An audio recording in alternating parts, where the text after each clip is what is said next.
Hello, friends, and good day. Good evening to you, I say. And if you want to know the way to make a lot of happy hay, well, stay and stay, and I'll say and say the way to make this happy hay. And in this way, away we weigh, to weigh our way in day or sleigh. The end. So welcome, bienvenidos a este listremo. This is Spanish, of course. I'm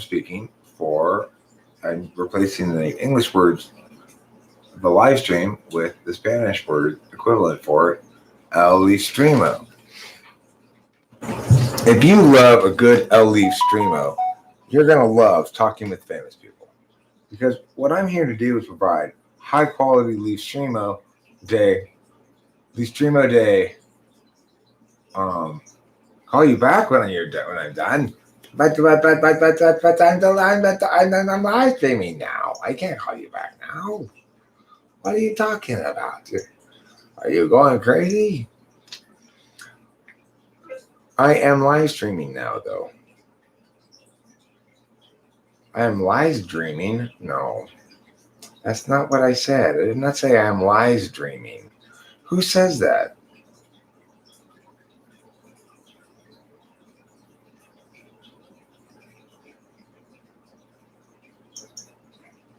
Seriously, who says I am lies dreaming?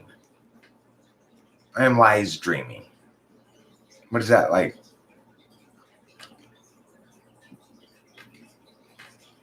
Dreaming falsehoods? Live streaming.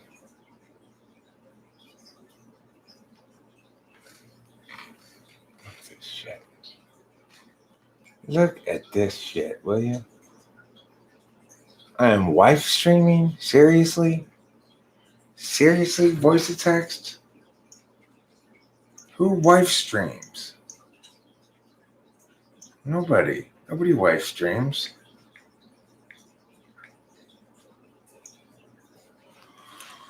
Anyway, first it told me I was lies dreaming, then it told me I was wife streaming.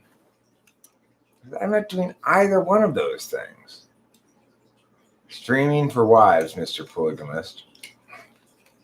Streaming for wives is like the Mormon version of bowling for dollars. A popular game show among Mormons. Fundamentalist Mormons. Streaming for wives. So, tough day, long day, hard day. Tough day, long day, hard day. I'm sure we're all in the same boat there.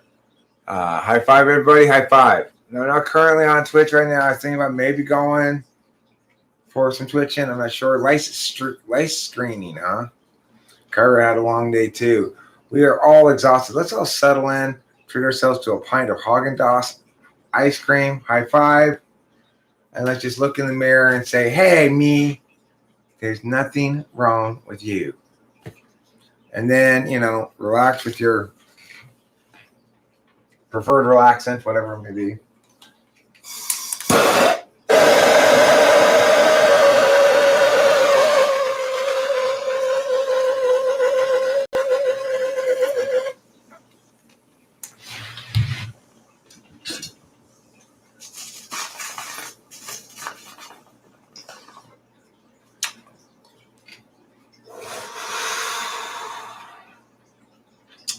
Here's what you might call demonstrative relaxing.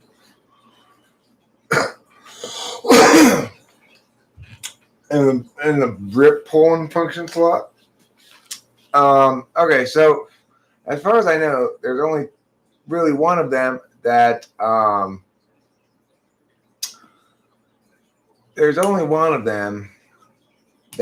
people really, maybe two, people really have failed to get so far. Number 10. Nobody yet has gotten the exciting one that is include infant footwear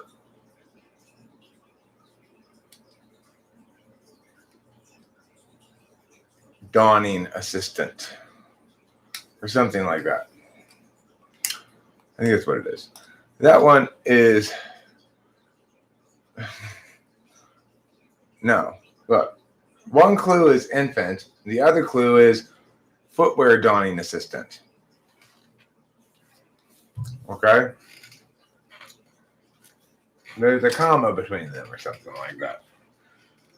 Well, looky here. If it isn't the Queen of Vegas walking in here with her la-dee-da-da and her tiara and her bling and her train with her bevy of chambermaids following behind, carrying it, spewing rose petals on her face. No, Donning.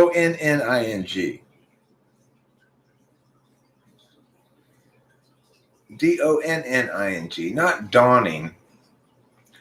Look, this is not like Dawn Adams's incredibly brilliantly named child, Beige Dawn.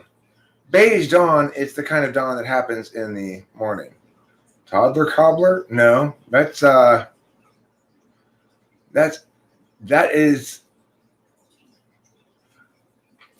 would almost qualify as a correct answer, except I don't think that toddler is adequately synonymous with infant to qualify.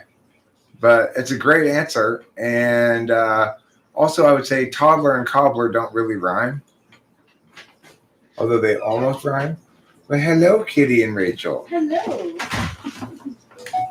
My two ladies are here. I have two. I'm like a Mormon in that I have two ladies, except one of my ladies is a cat.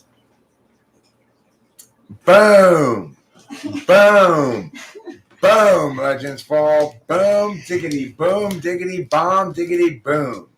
What was number one? Number one was Spunky Monkey.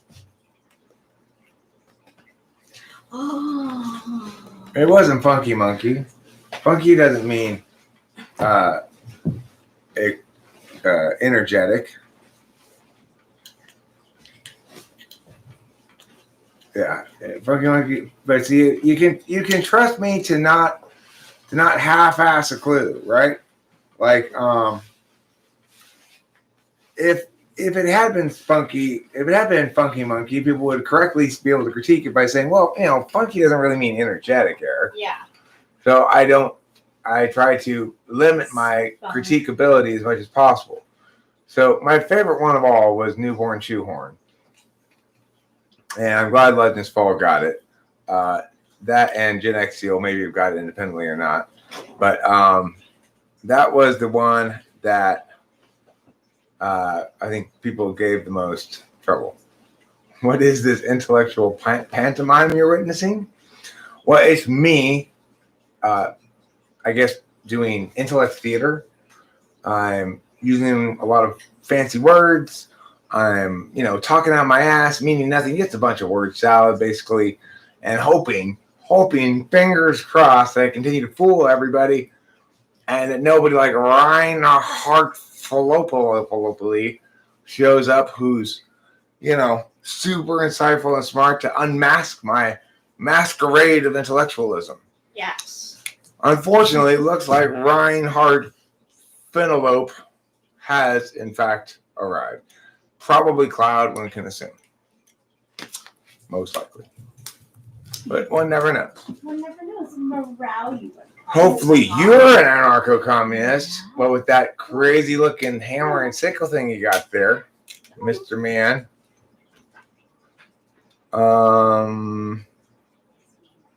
Why is your first name my last name?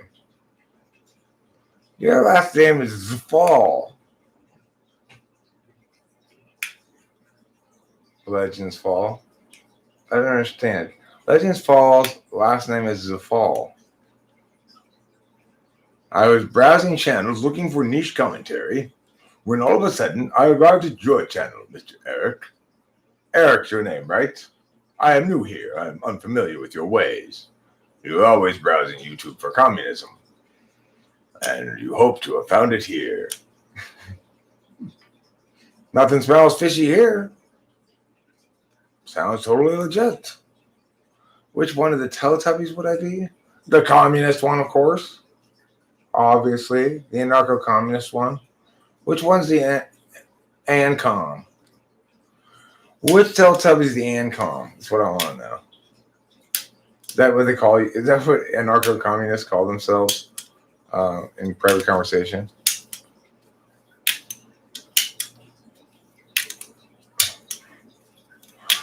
Do I support the exploitation of the working class? I built. No.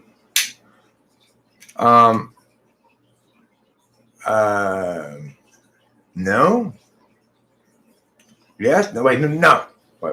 Wait. Sometimes. Wait. No. No. The answer is no. I don't. I don't support the exploitation of anybody. I built a great empire out of some crazy garbage called the blood of the exploited working class. Now they're calling me your highness, and they're calling me your highness, and the world screams, kiss me, son of God. I look like Jesus, so they say, but Mr. Jesus is very far away. Now you're the only one here who can tell me if it's true that you love me and I love me. I built a little empire out of some crazy garbage called the blood of the exploited working class. Now they've overcome their shyness and they're calling me your highness, and the world screams, kiss me, son of God. Yes, the world screams, kiss me, son of God. Okay, you go ahead and do that, Reinhardt Phenopoly. Did anybody here know the story of the fisherman and the industrialist? No. Would you like me to make it up? One day there was a fisherman and an industrialist. The fisherman said, hey, industrialist, why aren't you manufacturing fish? Why do I have to catch them? The industrialist said, well, because you see, fish are living creatures. You can't manufacture those. And the fisherman said, well, I guess that's why we have our respective areas or domains of expertise. What was the answer to the lustful gadfly question? Does anybody want to? Letcher Kvetcher is a good answer. The answer is, of course, Randy Dandy. Naturally. It's a Randy Dandy. That's what a lustful gadfly is. Now you know. Now you know. A lustful gadfly, what's a dandy? Do you know what a dandy is, Legends Fall? I'm a bit of a dandy. You believe in bodily autonomy and also the right to end absorption. Really? So I also believe I have the right to absorption. I like to absorb water with sponges. I like to... an abortion. Oh, well, that's very different than an absorption. A kvetcher is more like a gadfly than a dandy is.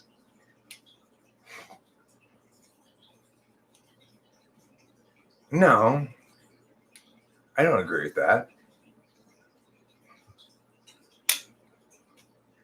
I needed to do some cleaning today, so did I get all the cleaning I wanted to get done? No. But did I get some of it done? Yes. Do I need to take those things out of the dryer? Yes. Rachel, if you feel like it, if you're up and you wouldn't mind terribly, if you want to go grab those shit things out of the dryer, the rugs and other things that were in the bathtub. Okay. You send me a typology system related text to your phone. Okay.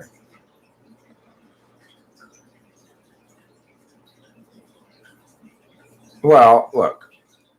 No, yeah, don't worry about it. I'll do it, Rachel. Don't worry about it.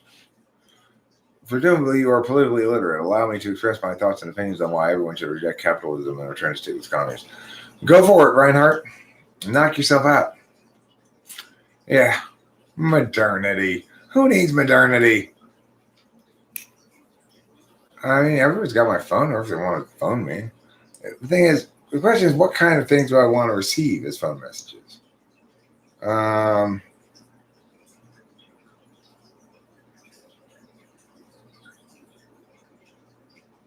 No, there aren't 4 types of information. That's not true. We can eliminate that notion immediately. That places the systemization outside of the self, which is incorrect.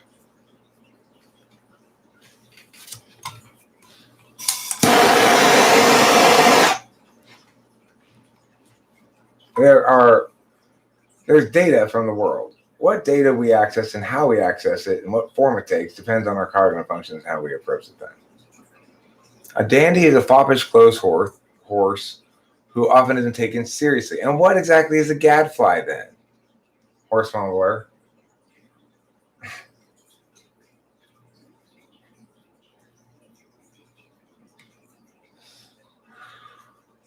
Abortion portions? Unborn baby chunks? Just chunk, get rid of the S on the end of it, right? Unborn baby chunk is a great inky pinky email of anthrax. Quite what do you call graphic? Quite graphic. Human rights are nothing but an abstraction and don't exist the second someone has the power to take them away. Oh, well, that's interesting. So then, after a person's rights have been violated, that's the end of the story, right?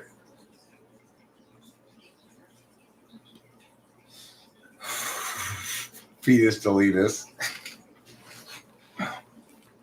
Oh, wait, that's not the end of the story. As I believe it was some Roman guy once said, it's far easier to commit murder than it is to justify it. Ha-cha-cha-cha-cha is how he finished it. You see, the story doesn't end once the rights have been violated. The implication of what you're saying there is that we can't have rights because it's possible to violate them. But that's silly. They can't be rights unless it's possible to violate them. You said they are nothing but an abstraction and don't exist the second someone has the power to take them away. They do exist, whether they're taken away or not, because they're the thing we reference as having been violated.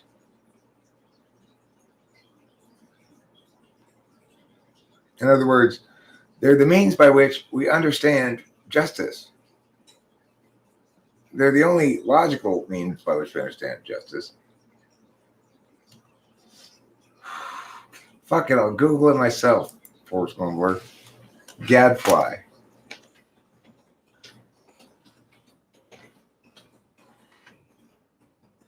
An annoying person, one who provokes others into action by criticism. Huh. You know what? I didn't think it meant that.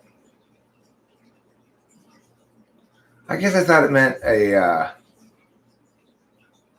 kind of a foppish gossiper. So I got the word wrong. I misunderstood. I thought I knew what gadfly meant, and I didn't. And Horse Mumbler caught me. And his answer is, and what's even more impressive is he figured out an actual answer that would be better than mine to that clue. So that's quite an ass kicking. What do you want now? What is it? What is up with this woman? Hello?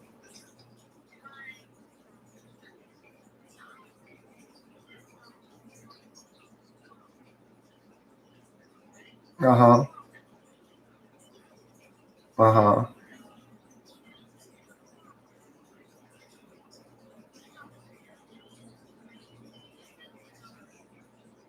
Yep, that sounds good.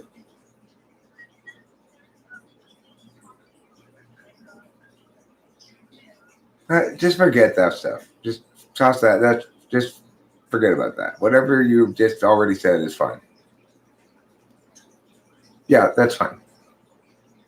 Yeah, I'm sure. Okay, sure. Oh, yeah, I'll be here. Okay. Uh-huh. Wednesday. Let's see here. Today, tomorrow, Wednesday. Wednesday, I got nothing. It's wide open.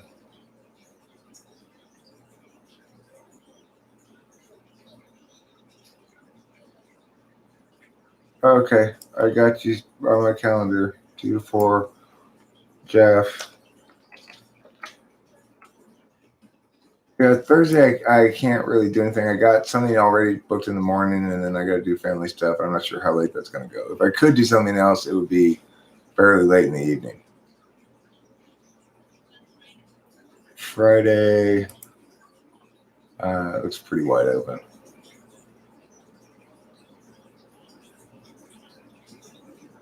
Okay, gotcha. 2 to 4.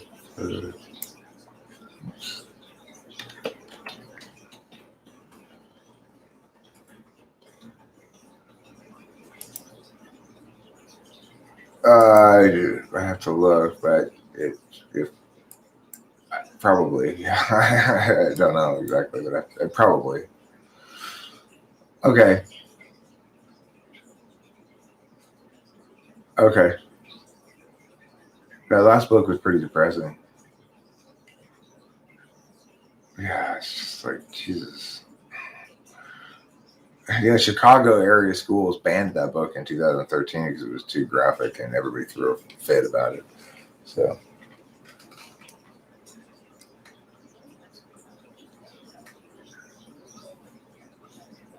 Yeah, well, the funny thing also was when I showed Rachel the book, she's like, "Oh, I saw that movie." She'd already seen the movie of it. So, yeah, there's a movie. I guess it won the Cannes Film Festival. Yeah, it's a movie made out of this book. I haven't seen the movie, but I don't want to see the movie because the book was depressing enough. Yeah, but apparently, yeah.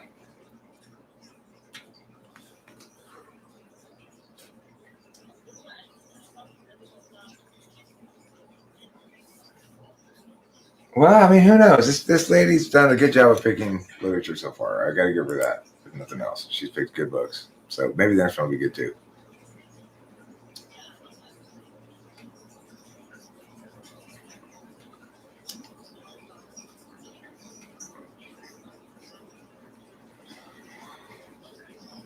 Oh, that stuff. Okay. All right. Fine. Cool. I'll read it. All right. I got to go. All right. Talk to you later. Bye. Oh, that's fine. You know, she bugs a lot, but I can't help but just, I like her. I like that family a lot. And, you know, she's she's an ESTJ. She's doing her ESTJ thing. She's ESTJing me. She's ESTJing her son at the same time. The chat has been excellent today. Slava Zizek can get you started on Marxism, and Slobodan Milosevic can demonstrate what it's actually like.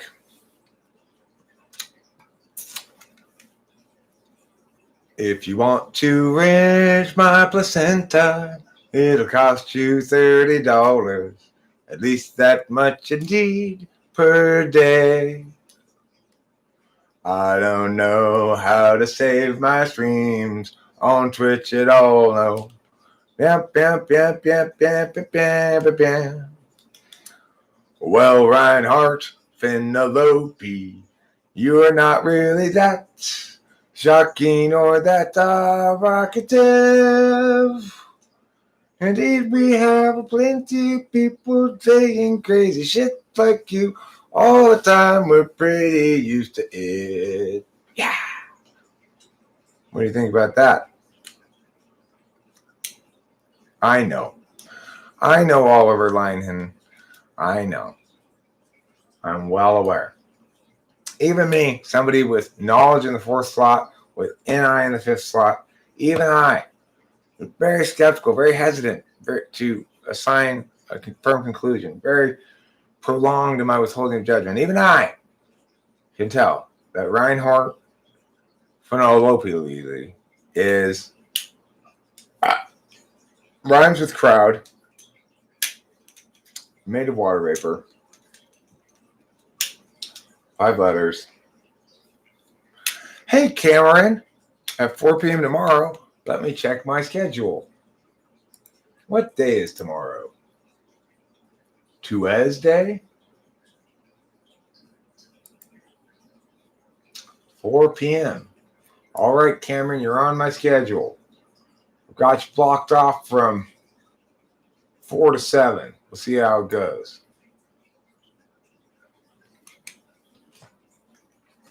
We may not need the full 3 hours to bond, but a friendship encounter with Cameron on my calendar. Friendship encounter, Cameron. There, Cameron, you are now officially blocked into my calendar under the heading Friendship Encounter. We currently do have some pretty good weed. We might need to go to the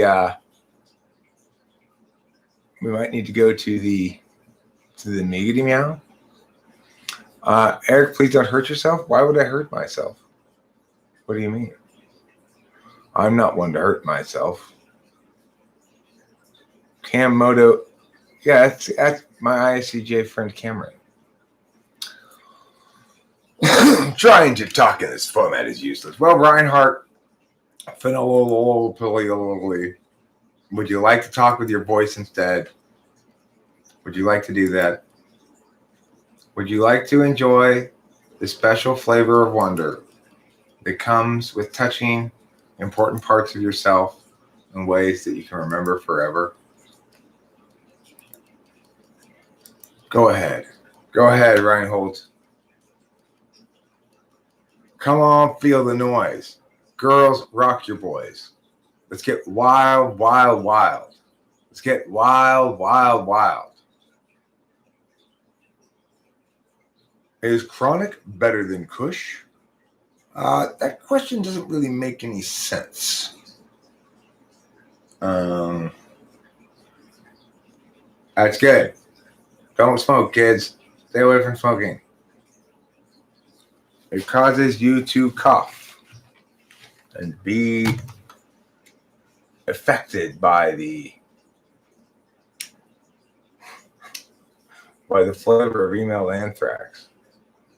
The most flavor of wonder someone can taste. You know where it is. You know where the most wonderful flavor of wonder that someone can taste is located, right? We all know. It's somewhere on emailed anthrax's person. ENTPs are good at abstraction, but heavily undervalue the physical reality of things. All about the map, but they don't know about the territory. Does any come up with a song that matches every situation? The first song I sang earlier was actually the Murphy Giants song. It's cover. I didn't make it up. The second song I did make up. And somebody has joined me. I don't know who. Let me see. Maybe it's you. Nope. Nobody. They've gone. Physical world is for sensors. All right. So let's talk a little bit tonight about irregularity. What you think is something you shouldn't take too seriously, but you were wrong, sir or madam. You should make sure you defecate your poop, your feces, whatever you want to call it, at least once a day. Otherwise, you will suffer from irregularity. Irregularity is a syndrome where you have a lot of poop. It doesn't come out of your body at the appropriate time. It comes out too late. It should have come out sooner, but you held it in too long. Don't do that. That's today's public service announcement. So the physical world is all that exists. Here we are again with this exists word. Everybody's so concerned about existentiality. Since when have you ever tried to go to a club, for example, and someone says, you can't get in until you establish your existence? Never. I've never had that happen even one time. Maybe your age, maybe your identity, but never your existence. Intuitives are either idealistic or jaded. I kind of like that binary you draw there. Swift Eagle. I think that's probably true. You know, I think that is probably true. Intuitives are either idealistic or jaded. You could say idealistic or nihilistic. Only things that exist. Lies. Non-existent things exist too. Everything's non-existent and everything's existent all the time, constantly, forever, without stopping. Again, for the first time, endlessly.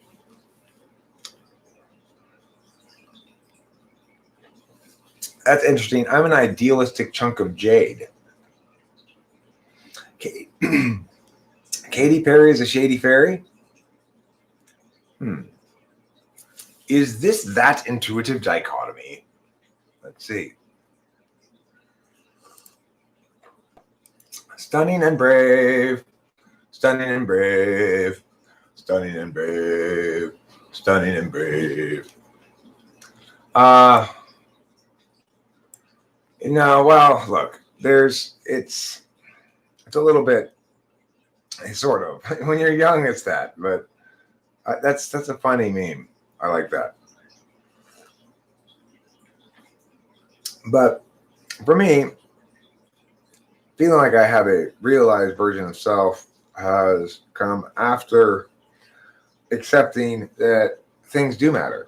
Lots of things matter, and it's walking a thin line between being able to detach from things that matter and retreat to my SI kind of private world of pretend, and or just not looking at shit that's depressing, or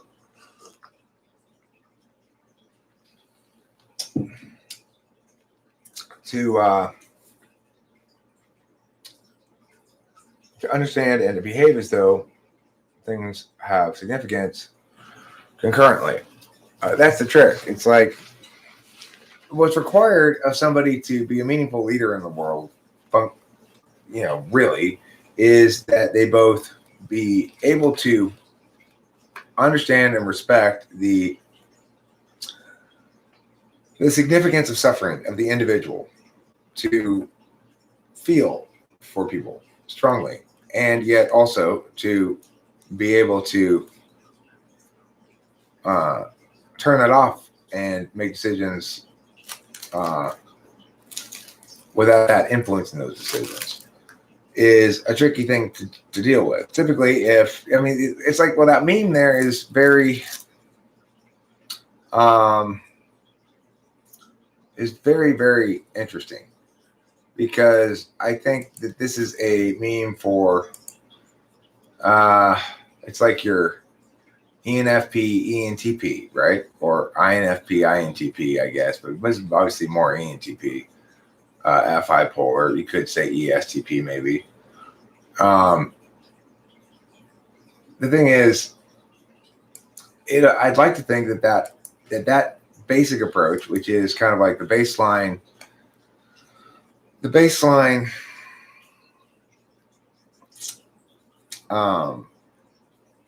philosophy of an ENTP as when they're young, is that nothing in life matters. I used to have as a saying of mine, this is before I got into typology at all, none of my actions have any consequences. It was something I'd like to say before we went out partying or whatever. Remember, none of my actions have any consequences. It's the kind of stupid ass shit that ENTPs like to say, right? Of course, I've learned for YouTube all of my actions have consequences. Some of them have much larger consequences than I anticipate. And even a small amount of action can sometimes have a significant amount of impact.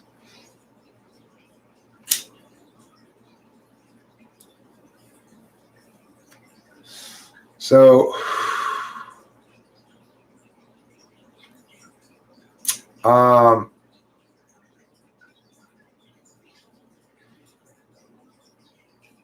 yeah, I'm a 7.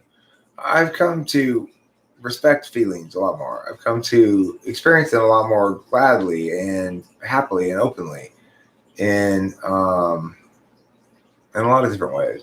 Like today, Rachel and I were lying in bed next to each other, and I said, let's try to FI at each other. And she's like, what do you mean exactly? And I'm like, just feel the value of the other person in your heart. And it's like I immediately get distracted when I try to do that. And then I realized the best way to successfully get to the FI is to imagine loss, but that just gets to sad FI. It's really hard to get to that conscious understanding, a conscious experience of positive swelling feeling in the chest that says love, which I have occasionally, but it's hard to purposely FI at each other for both of us, I think.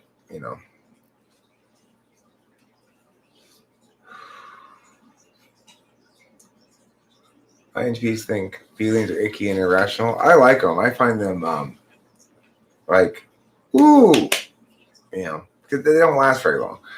I was watching this show today. I gotta tell you, boy, was that a tearjerker, and there was nothing sad about it at all. Okay, but I was just crying the whole goddamn time.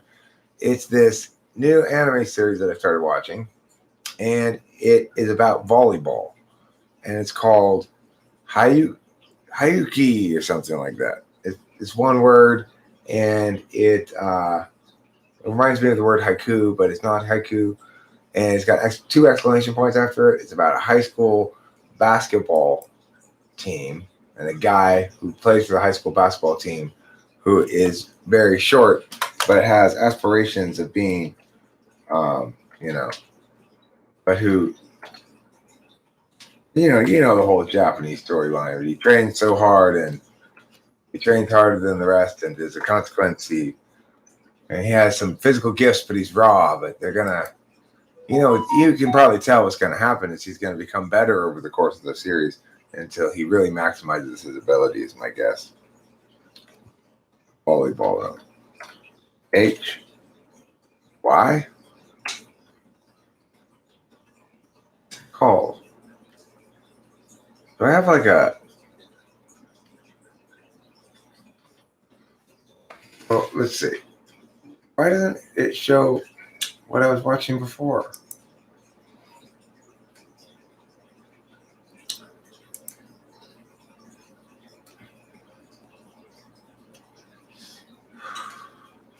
I can't remember what it's called. I don't remember what it's called. Shows. Genres.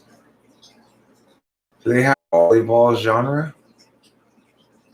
Let's find out. Sports. Where does it say sports? Sports. And like school. Sports and doesn't have school. Okay. I think it starts with H, I'm pretty sure. Yeah, it's Haiku. HAIKYU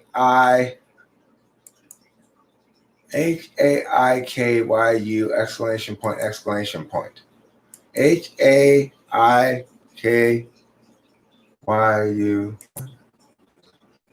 Haikyu. Yeah, Haikyu! Exclamation point! Exclamation point! Very good. I watched like 8 or 9 episodes of it, and it was just, it was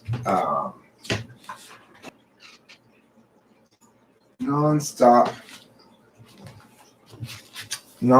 tear ducts.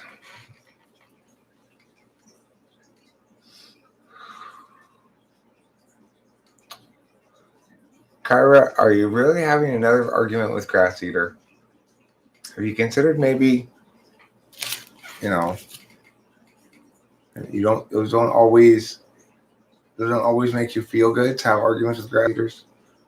Sometimes it doesn't make you feel good, and then you feel sad. I don't want anybody to feel sad, even if anybody ever feels very sad. There's probably a lot of range between smart and dumb ENTPs. I mean, I think there's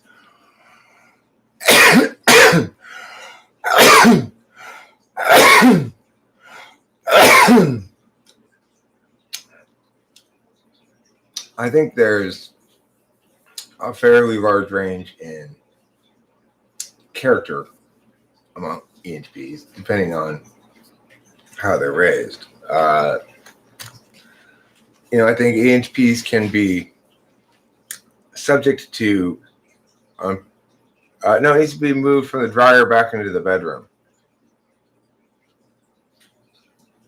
I'll get it when I come in. Don't worry about it.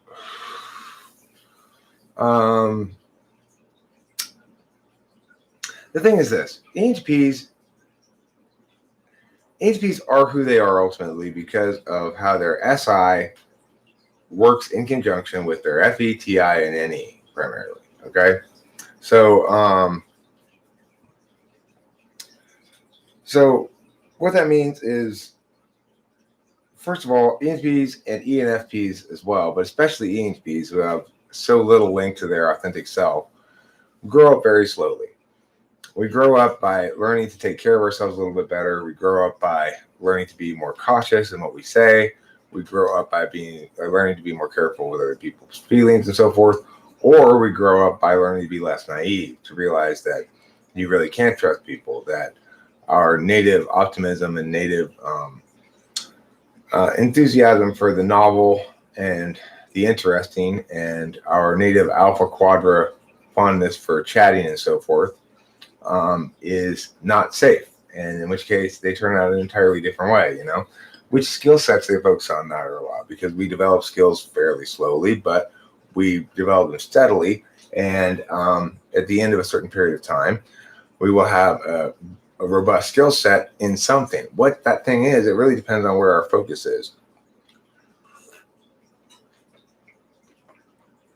I like to think if you were to maximally attain as the ENTP, you'd focus and develop skills in areas very much like the ones I've focused on and developed skills in.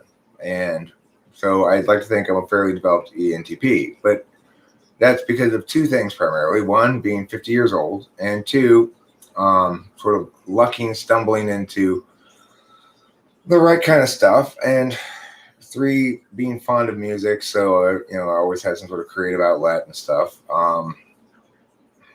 I've made a series of horrible choices in my life in terms of relationships, by and large, without except, well, my very first girlfriend, that was kind of a good relationship, and then my current relationship is perfect. But in between, there was nothing but the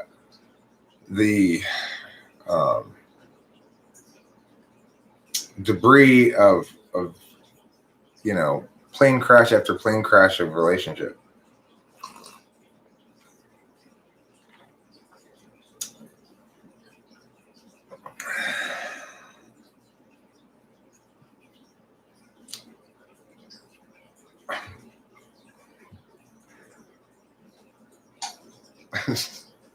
Reverse Rumbler is struggling with the word fraught.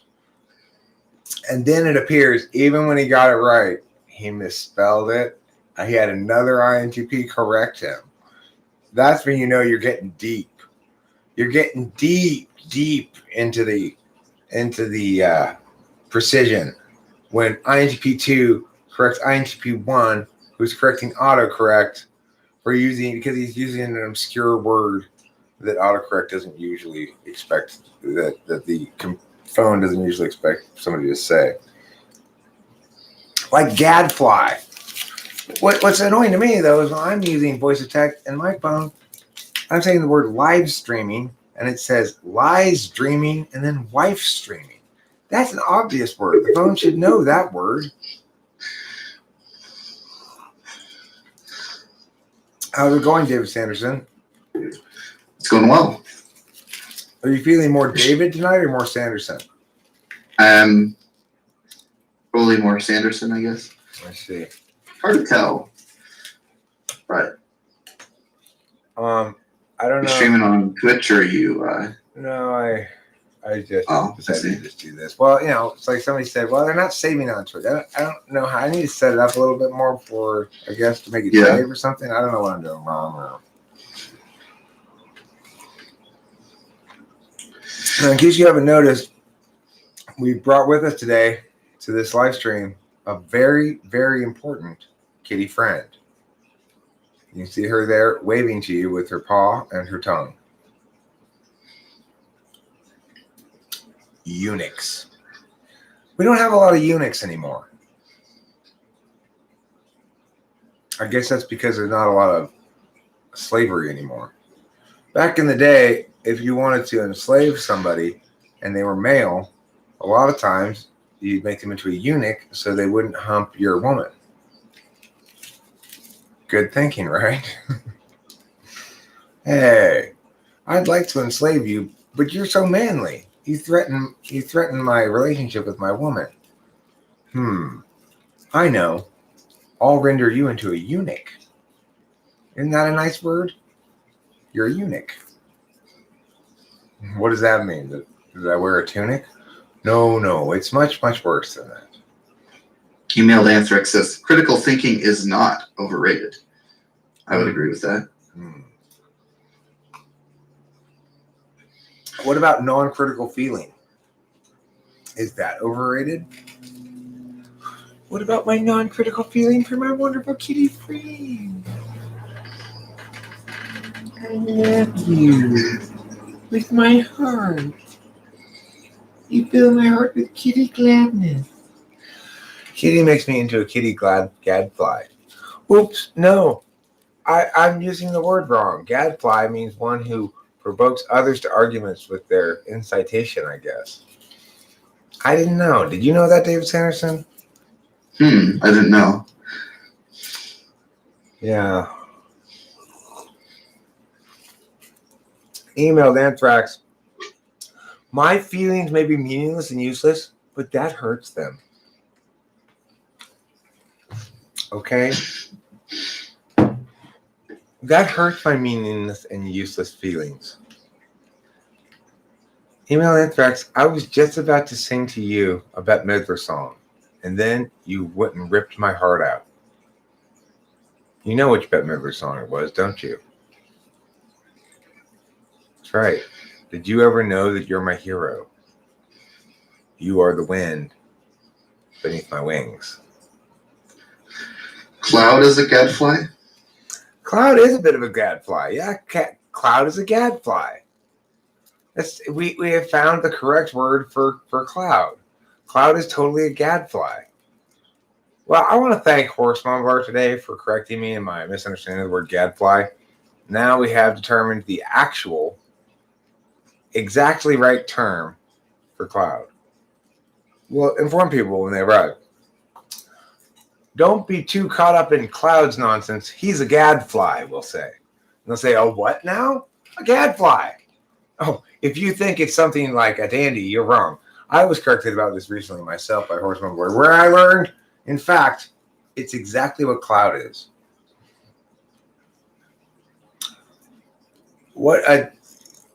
That shows what a joke conservatism is, to be honest.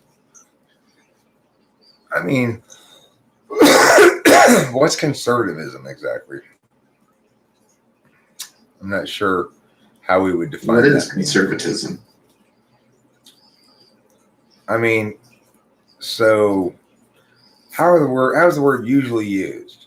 conservatism Or look it up on internet. is conservatism and conservatism, do they mean different things? Is one of them not a word, or do they mean? Are they two ways of They're saying both the same words. thing? Do they mean different things? Conservatism. I think they mean the same thing, but See, I think conservatism might have a broader meaning. Conservatism would seem like the urge to conserve things, whereas conservatism would seem like that which is conservative, or the meow about that which is conservative. These arguments are useless, says Swift Eagle. Well, Swift Eagle, I mean, so are my feelings, but that doesn't mean they're not hurt. I looked up conservatism, and it's correcting it to conservatism. I see. And what does it say is conservatism? Noun: 1, commitment to traditional values and ideas with opposition to change or innovation. And 2, the holding of political views that favor free enterprise, private ownership, and socially traditional ideas. Okay, well, I mean, it's interesting that it's defined as well, read the first definition again. Commitment to traditional values and ideas with opposition to change or innovation. Huh. It's so odd because, of course, a given policy might be deemed part of a conservative agenda or a liberal agenda, right? But a person will affirm or negate that given position for reasons that are probably unrelated to the one that Google says, like you let's say we find a position that everybody agrees is a conservative position that I agree with. It would not be remotely for those reasons or any of the other reasons listed. It's like, so it's odd the way that it defines it in terms of what reasons they use for holding certain positions, since that's going to vary from individual to individual. It seems to me. But what does it say for liberalism? I haven't looked that up yet. I'll get right onto it. Liberalism. I mean, I'm not asking. It's for Kitty. Kitty wants to know. Oh, liberalism is a political and moral philosophy based on liberty, consent of the governed, and equality before the law. Okay, well, that's a much kinder definition, isn't it? What about progressivism?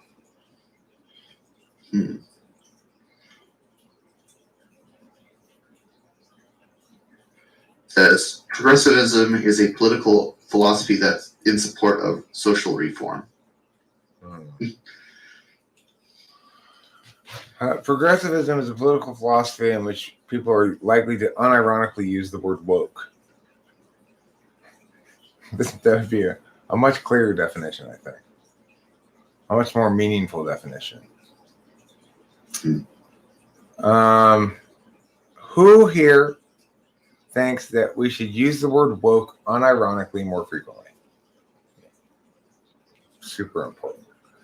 Because the great thing about the word woke is that it conveys to everybody that people who disagree with you are asleep. That's how not thinking they are. To even bother to disagree with you about this requires them to be fully asleep. That's what's so great about the word woke. Wait, I'm not woke? I mean, I'm still one of the slumbering sheep who hasn't heard the revolutionary truth of your singular message of liberation. Shame on me. Oh, I took all the other stuff out. Oh, thank you, darling. You're welcome. What are the goals of progressivism? Progress, of course. Duh. It says so right in the name. Whereas anything that's opposed to progressivism is obviously regressive. They want to go backwards because they oppose progressivism. Doy. It's like you can be woke or you can go back to sleep. It's your choice. You either agree with all of my bullshit notions or you go back to sleep. Those are your two choices. Okay? Good night. Good night, my precious angel. Love you. Love you too. Remember, anarcho-communism forever. Forever. Okay? We're here. We're vegan except for chicken. And we're woke as fuck. Chicken doesn't count. It's pretty much Have you ever better. heard of the Nazbol? The Nazbol? I don't know what the Nazbol is. Oh, National Bolshevism. Mm. Yeah, right. Anarcho-communism is more like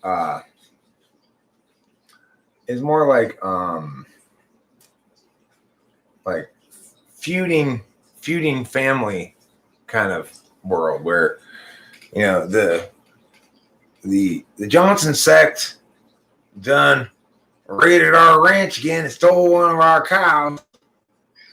We Smithington ranch folks gotta get even. And you have this what is that famous family that killed each other all the time? The Miaz and the Miaz. Remember what I'm talking about? There's something in the McCoys, maybe. The First one boys got it right. Nazbol equals commune Nazis. Hatfields. The Hatfields and the McCoys. Anarcho-capitalism is basically the Hatfields and the McCoys. It's just like, well, we take care of the law ourselves. Me and my family do. And them and their family, they with us. Now, we two families, we against them two families over there because you know how them Smiths is. They steal your sheep. You get that. Is that what you want? No. Anarcho-communism is capitalism? Okay. Let's just make words mean nothing again. Andromeda, you seem to have as your determined purpose in life to make sure that none of the words you say mean anything at all. And I want to say, Andromeda, mission accomplished. Words are spells. They are.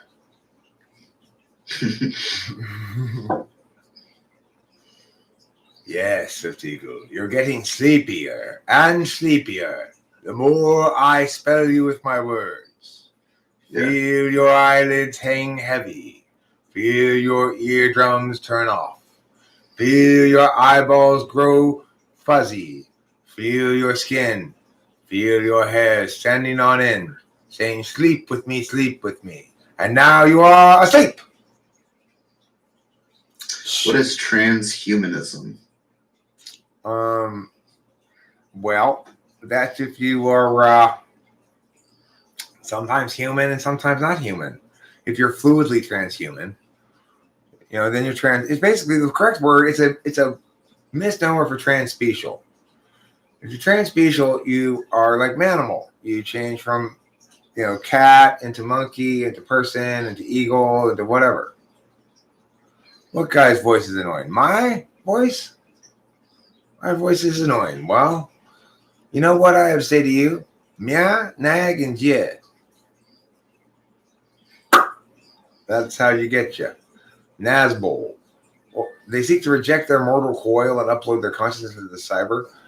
How can anybody be in favor of, I'm a Nazi communist? Who would say that? Who would think, this is a good idea? This is what I want to self-identify as. Don't be talking shit about David Sanderson, Swift Eagle. Your mom's face's voice is annoying. Sorry, David Sanderson. You had to take a little heat there from Swift Eagle. He brought you his eagle talon and he stuck it right in your face. Alt says, I've met several people like that. No, bro. I've looked into it for hundreds of hours and come to the conclusion it's bullshit, but with a good amount of wisdom in it also. What? What is?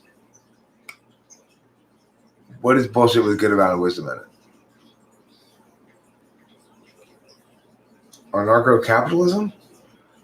No, it's not. It doesn't have any good amount of wisdom in it. It's fundamentally. Oh, you're talking about transhumanism. Oh, I don't know what transhumanism is all about.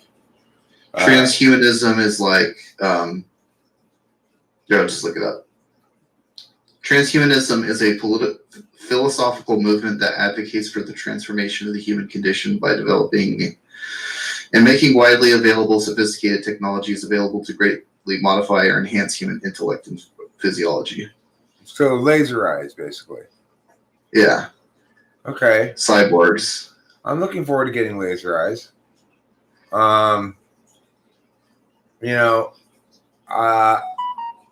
It's possible that new vaccine will give everybody laser eyes. We don't know yet.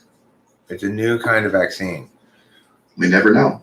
Yeah. Until we find out. Right. Because until we find out, we won't be able to find out. That's true. And finding out is half of the fun. Yeah. Anybody can go anywhere, Swift Eagle. Ain't nobody stopping nobody from nothing. Except for Kitty Meow, who's giving you a glare that says, hey there, mister, come over and buy me a drink. Racism is a conspiracy theory? Calling racism a conspiracy theory is super racist, which is kind of like just as bad as being a conspiracy theory. So you got to watch out, okay? Everybody watch out. Nobody be racist. I got accused of being racist earlier by somebody. Let me tell you, boy, did that sting. I was like, moi? Racist?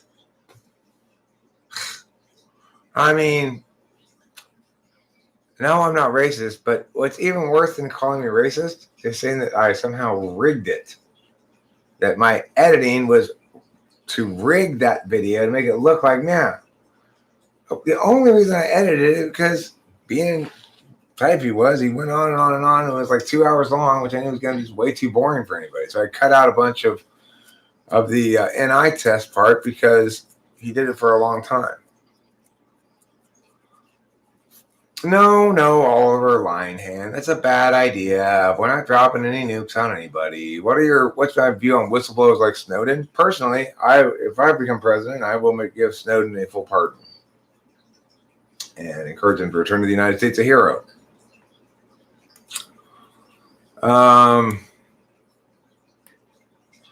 You stop pushing racist and slave things like conspiracy theories, Louis 17th. You stop it.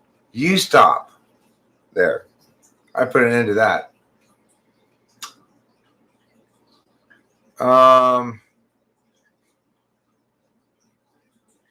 Talcum X. Christianity is loaded with unprovable assumptions, which I feel is a sin in and of itself from a spiritual standpoint. Well, now, old ain't that a clever little response there? Let me say, you don't have to pay attention to the contradictory parts if you don't want to. There ain't a law that says being Christian means you have to take all the bullshit parts too. Where did you read that law? I'm a big believer. It's written in the Bible. That God endowed me with the capacity to understand which parts of the Bible to care about and which parts of the Bible to not read. You too, Kat, are endowed with the same capacity, my friend. I'm not saying you should exercise it, just pointing that out, The Bible is the doctrine that literally tells you to take all the bullshit parts of Christianity in its entirety. Well, that's if you want to read that part, Melanie. Yeah. Maybe you don't have to. Maybe you skip that part. What I don't read can't apply to me. You see? Pretty smart.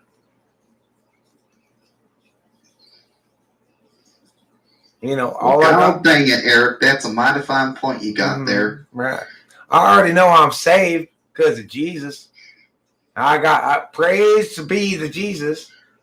That other stuff in that book seems rather irrelevant once you get past that point. I am absolved of my sin because I am genuinely remorseful for my wrongdoings and seek forgiveness from the Lord Jesus Christ. Amen, Clayton Bigsby. Thank you. That's fine, but that's not necessarily how it works if you're going to claim Christianity. Then you have to claim the doctrine, which is the book. Well, who says? What are you, the Christianity police? Melanie Gypsy Fish? I don't believe ain't nobody said you could be the Christianity police and tell me what kind of real Christianity, what kind of bullshit. What parts of Christianity bullshit? Parts that I don't like. The bad parts. Things that don't make sense.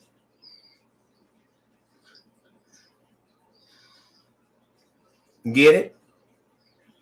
Everybody forgets they get to make decisions about things.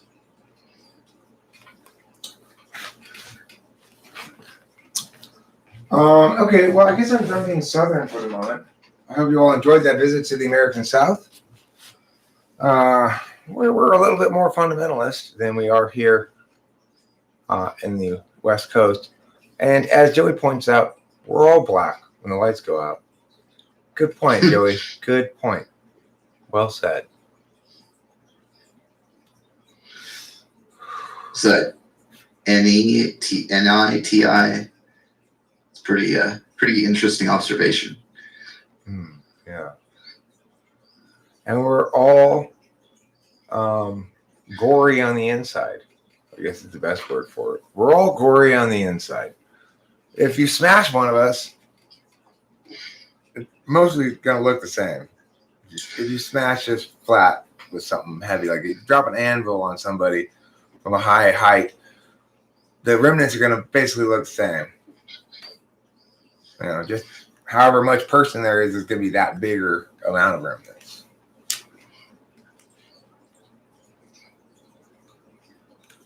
Inside each and every one of us, there is a skeleton. And inside each and every skeleton is a Halloween costume. As I said, do whatever you want, but I know how badly Christian frames affected me in the past, even though I have a certain respect for elements of it. Well, I was raised an atheist, so I don't have any bad experience with Christian frames in the past because they've never been imposed upon me by anybody. Even when I came to theism first, before I decided to identify as Christian,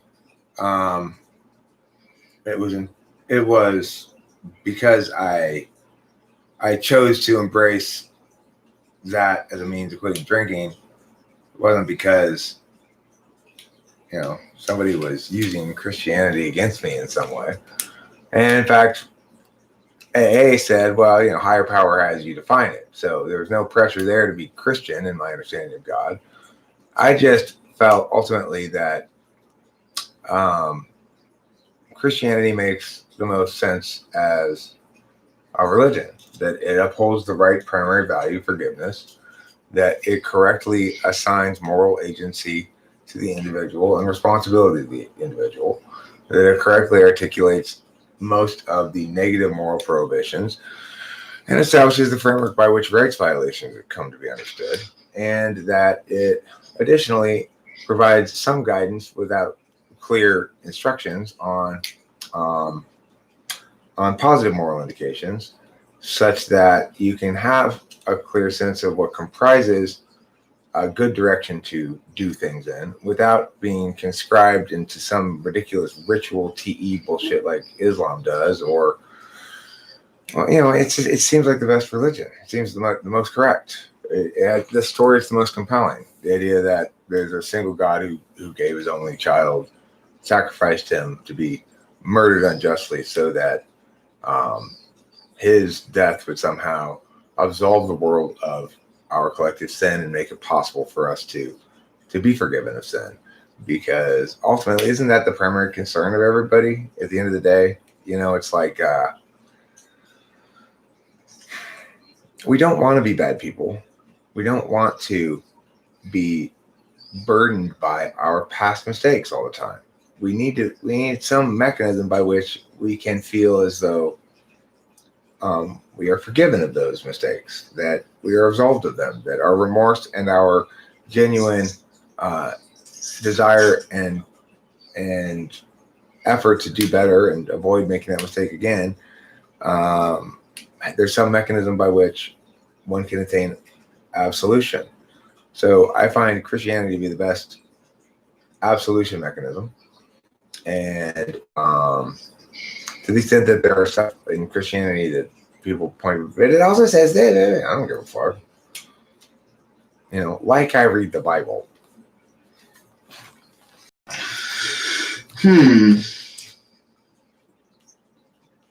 Here's something interesting. What's that?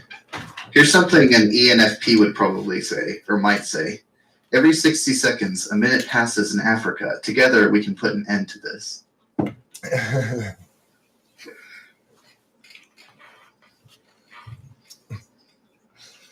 Okay, you might be the most awake person in this chat, but you're not the most woke. Okay? You Mad Bro says, Eric, I believe somewhere inside yourself you are trying for change. May your path be enlightened, my friend. Well, thank you. Improve as a YouTuber. Be less divisive, more inclusive, be less prone to taking the bait on nonsense that, and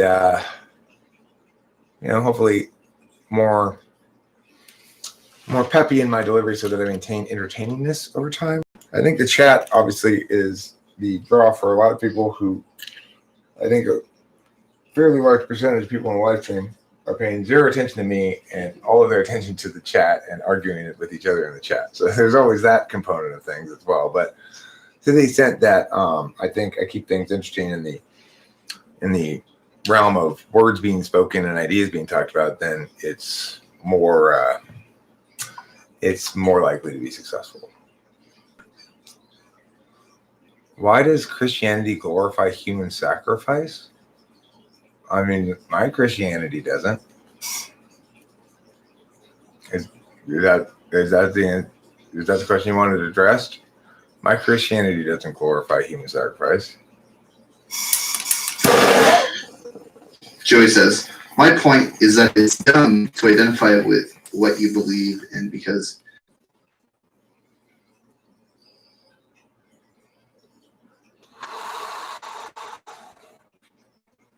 large affirmations or anything I ascribe to is ascribed to conditionally, contingent on no new contradictory or revelatory information arriving. I'm always willing to update and change my position on things.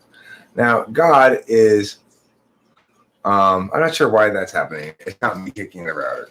God is magical thinking frame. So that's a different matter. In other words, it's a process of practicing faith through prayer rather than a position one holds via argumentation. So obviously, I don't care what your argumentation is because that's not relevant to my practicing a behavior of faith, which is to the extent that it's justified at all, which it doesn't. I don't really think it needs to be justified, but to the extent that it is, it's justified by utilitarian reasons, not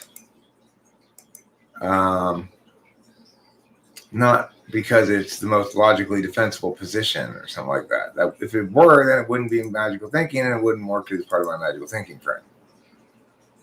So for those of you who reject having a magical thinking frame, then I would say, okay, fine.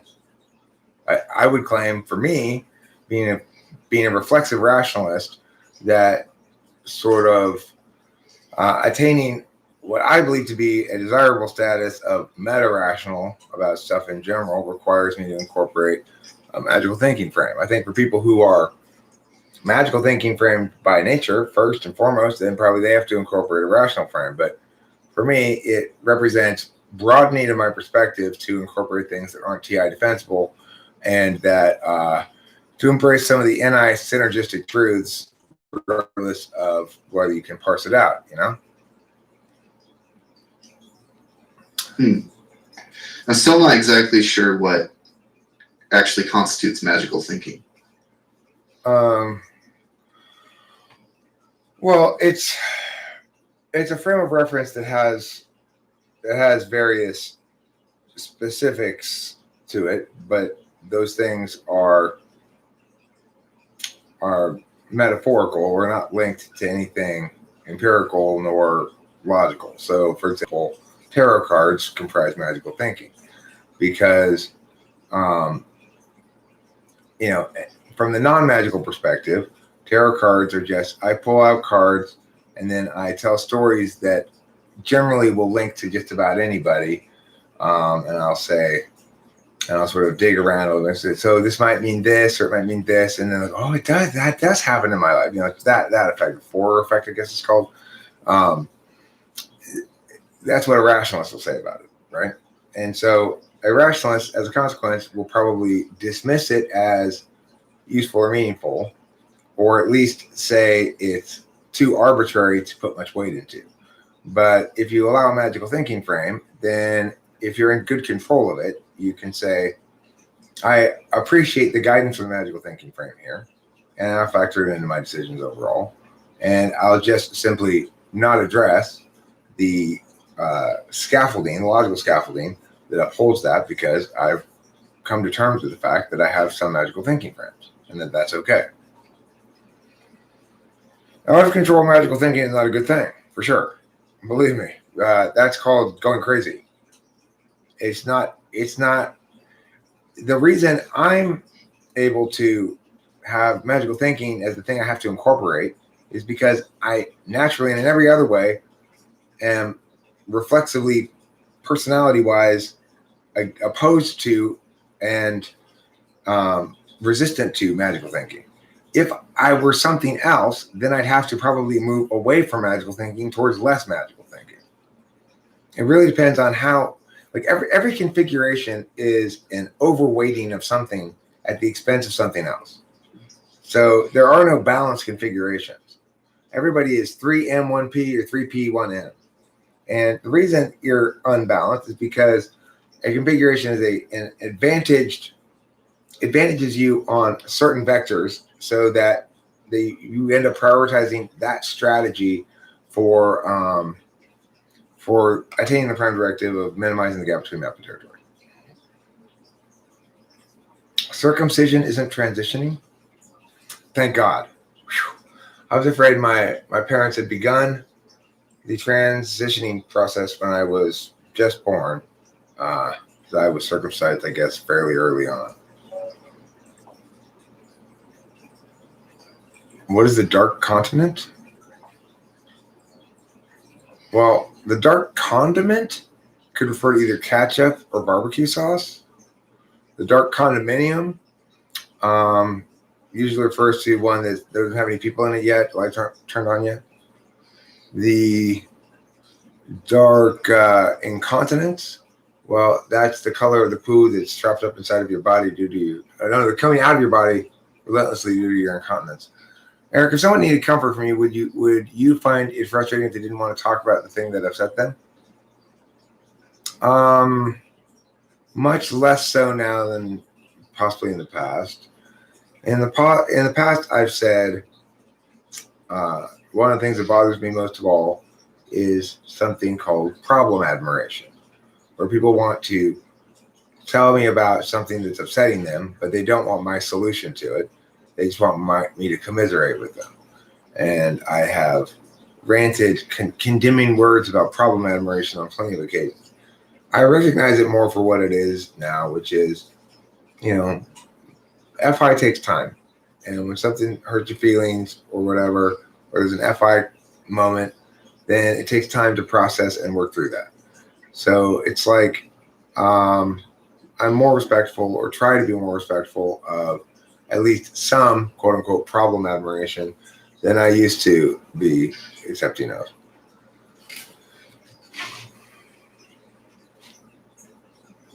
Okay, so Hambone, do you oppose circumcision? I am guessing that must mean you're uncircumcised. Generally, it's uncircumcised people who oppose circumcision, and circumcised people who favor it. I'm circumcised myself. If I had had a son, I would have had him circumcised. I'm quite sure. Okay, but are you circumnavigated? Have you circumnavigated the globe?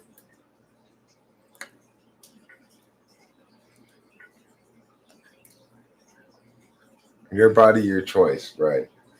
I know somebody who got themselves circumcised like age 20 or 21. What's his name? Colin's friend, a sort of brotherish person. What's his name? I always forget this guy's name. Colin and yeah. There's another 2-syllable name.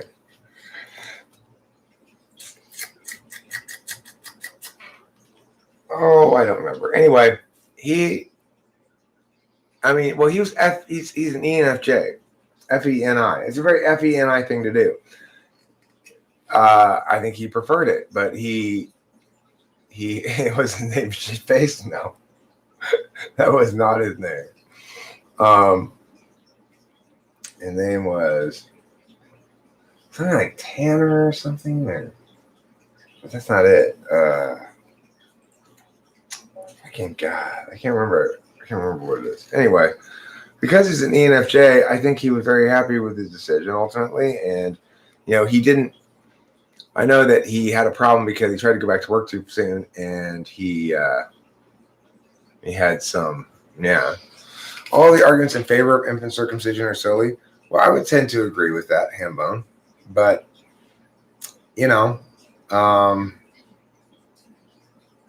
tradition, man. Tradition, okay?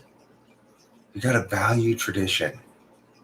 That means chopping off the skin around your baby's penis. Does that also mean rejecting modernity? Yeah, we need to reject modernity, man. And return back to tradition. That's a meme. Hambone, the thing about it is, I agree with you basically that there aren't really any good arguments in favor of male circumcision, but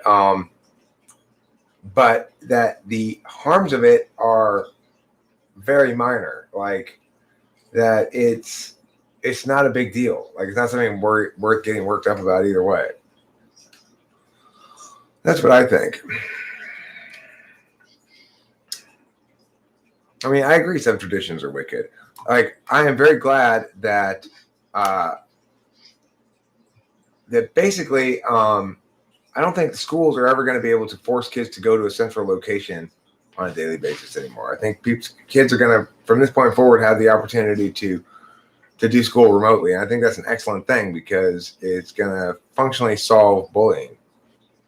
It'll also sort of mean that people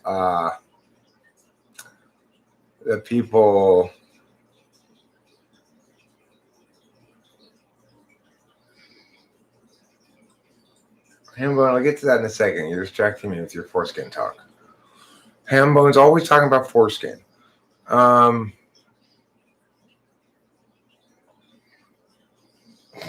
don't remember what I was saying. All right, look. You say, that's because you never felt it. You can't limit what you never had. Well, that's true. But let's say it did provide a lot more extra sensation or whatever. It would mean, presumably, less duration, right? So, it seemed to me zero-sum game kind of maybe. I don't know. Hard to say. You don't think social isolation is a good fix for bullying? Well, I think this is the thing, Octavia Silva. It's not going to result in social isolation. Instead, people will find communities online where they actually have people who will be more in keeping with who they are, like people around here. I know a lot of people around here are fairly young. Almost everybody here is younger than me, except for maybe Winston's mom. No, sorry to, no mean to, I don't know if that bothers you or not. I forget, women have different things about whatever. Shut up, Eric, before you dig your hole even deeper. I'm going to pull this bonger to shut myself up for a moment. Apparently in Lichess, you can use like an online photo as your background. You just find the URL and it uses that as the background for the website. So where's the URL with the photo of your mom's face? Huh. I don't know. what happens if FI polars don't acknowledge FI? Do we implode or something? I mean, I think it just happens. I don't think we. I don't think that we don't acknowledge it or acknowledge it. I think we just find ourselves all of a sudden in tears or whatever. I really like watching shows that make me cry. I really enjoy that. If they make me cry in the right way. The right way meaning like anime style right way. What does anime style right way mean? It means like unlikely underdog guy with less talent but more determination becomes among the elite and ends up sort of teaching the elite a lesson about how it's not your talent, it's your heart that matters. Like that kind of anime show. Oh, geez, the tears just go, yeah. Well, this volleyball one, I highly recommend it. If you've not heard of it or watched it, it's called Hayuke! Exclamation point. I am so pwned. Can somebody please get me some aloe? Legends Fall has pwned me again. Mm-hmm. That's the one. That's the one right there, Octavius Silva. That's the one. Haikyu. Incredibly moving, even though, and it's so sweet and wholesome. It is the sweetest, most wholesome, and tear-inducing anime I've ever seen.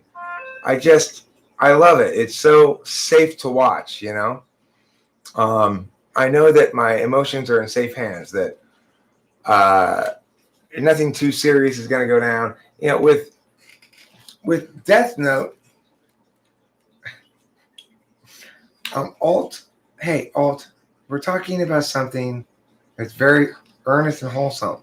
No, in fact, maybe part of the reason why I like it so much is that it has very few girls in it.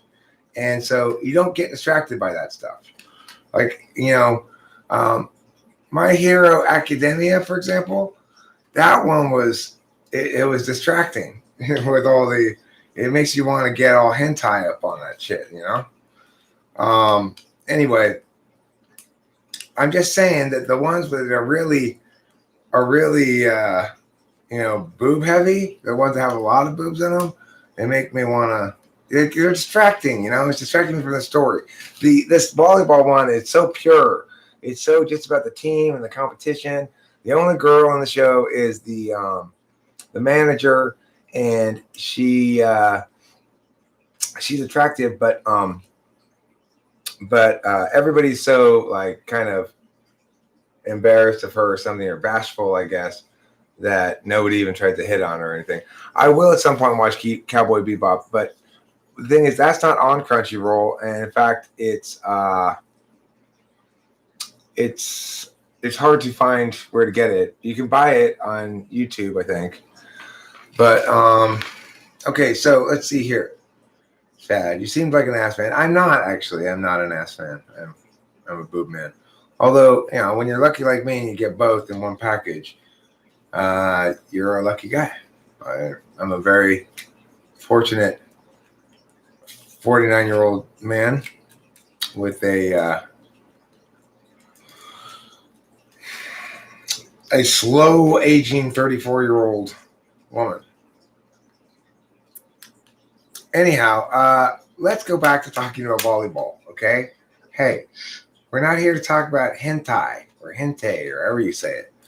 We're here to talk about volleyball and the exciting adventure that is a first-year volleyball student in high school with another first year providing a genuine serious attack for the first time in years for this high school's volleyball team, and they are about to compete against their former arch rival from Tokyo, and they just brought in a new coach. That's right. He was on the team when the new coach of the Tokyo school was competing at the same time 8 years ago. Now they're going to coach against each other. It's pretty exciting. And this is still their first year. It's still the main character's first year. Just imagine what happens when they get to fourth year and they've really got all their skills down. when that little red-haired guy grows taller. Like right now, he's only a minute and a half centimeters, but when he gets to be 190 centimeters or whatever, then it's just like, whoa, it's gonna be crazy. He's already jumped so high. And what about that center guy? He's already got like be able to put it right in the perfect spot, so the red-haired guy doesn't even have to look. He just with his eyes closed, just go pow, and he just knows the ball's gonna be right there. It's pretty crazy. So I'm really excited to see what happens. I'm like 9 episodes in or so. Yeah. When you get to the second and third season, you have to tell me what type Akashi Kiiji from Fuku. Okay. Men of low birth prefer butts. Men of intellect prefer boobs. Men of God prefer a nice face.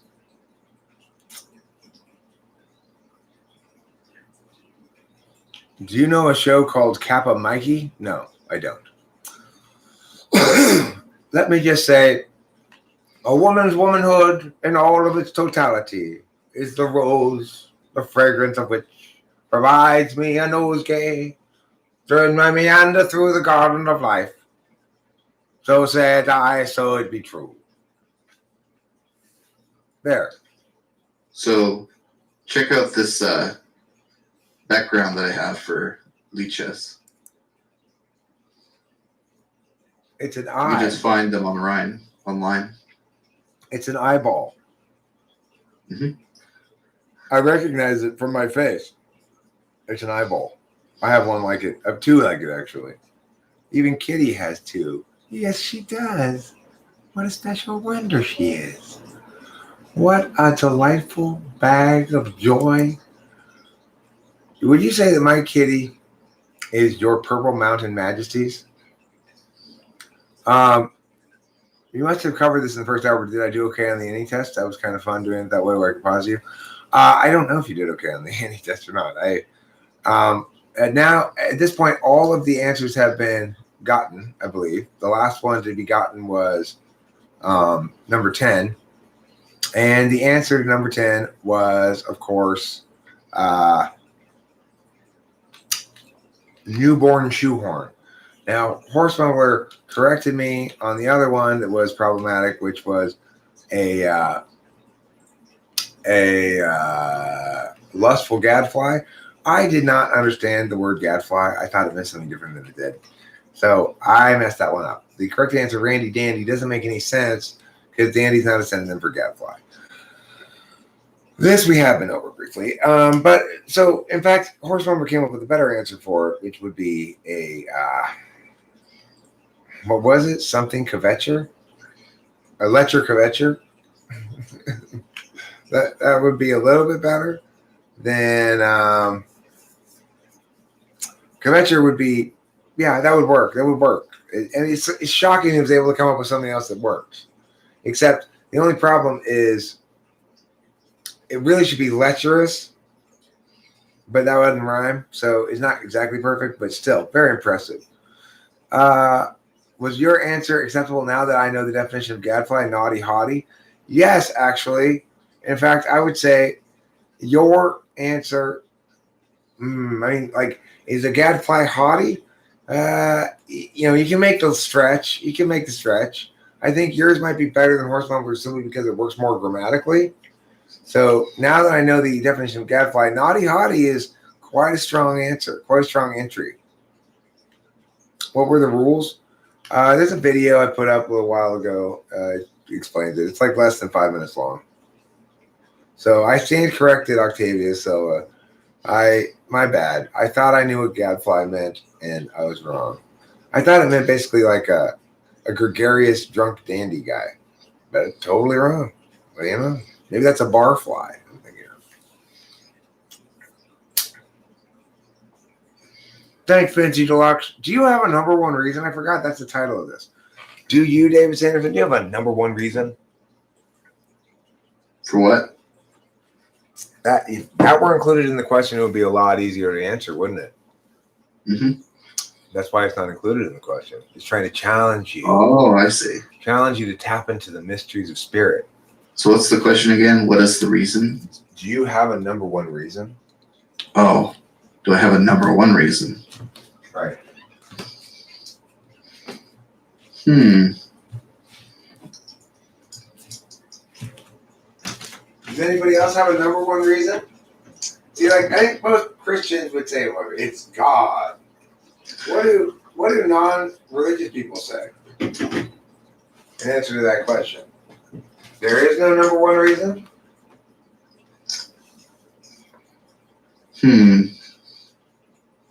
I guess so. Wow. What do you think about the claim that it's more difficult to move through life without having a number one reason? I guess it's technically true. I don't know if it is or not. I'm actually just wondering. Let's see. Truly shameful read. Oh, horse mumbler is laying into somebody. Somebody better. Senpai is busting out the shaming stick. I pity your abject state of disgrace. Oh my goodness. I defy you. Come up with a single valid bit of reasoning. That's what it's referred to there. That is some peow diggity, peow, peow, peow. Horse mumbler is busting out the peows. My number one reason is kitty meow MC Papa. That's a good reason. Why are people talking about transsexuals? It's been an ongoing topic. Why wouldn't you defend transsexuals? Defend them against what? Email Anthrax. Defend them against what?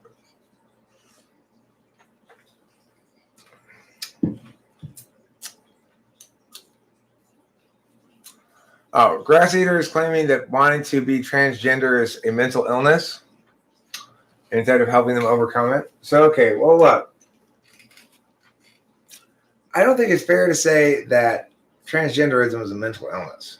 I don't see in any way, shape, or form that transgender people seem mentally ill to me.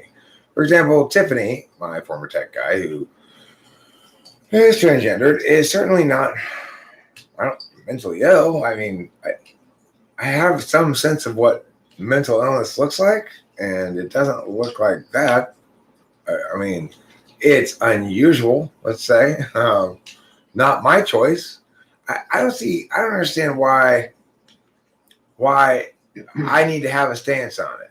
You know, why do I need to have a stance on it at all? Like, if asked about it, fine. My answer is, well, I mean, I wouldn't do it, but I guess to each their own. Or I don't think that that it's like. I certainly wouldn't go out of my way to oppose it. I have in the past suggested that the body dysmorphia argument is not a terrible argument. That maybe, in fact, it is that. I don't think it's a good idea to alter your body. But, Tiffany pointed out and made a very good counter argument, which is, well, do you feel that way about artificial boobs, Eric? Do you feel the same thing if a woman gets a boob job, that's body dysmorphia? And I go, well, no, I don't. So you kind of got a point there. I don't really have any consistent reason to think it is. And as a consequence, even though I might think it's nutty and probably ill-advised, I don't think that it's necessarily mentally ill at all.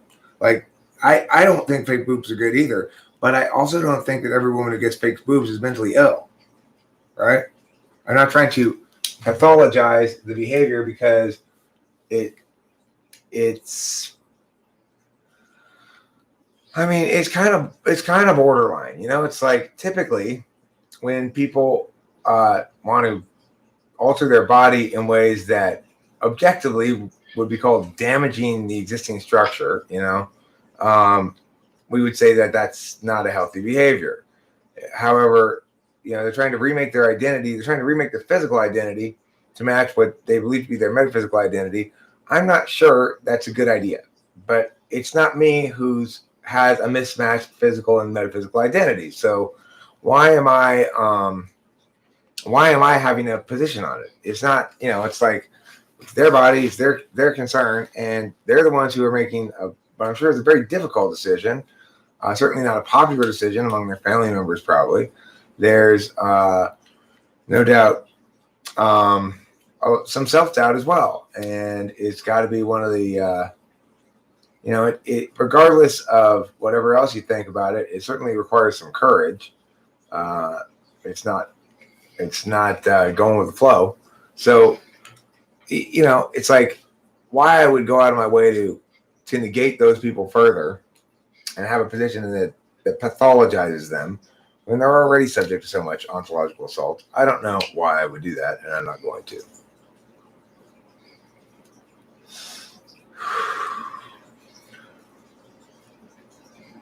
So, and the God argument, I'm just not buying it, Grass Eater. Where in the Bible does it say there shall be no transgendered people? No, nowhere. It doesn't say that.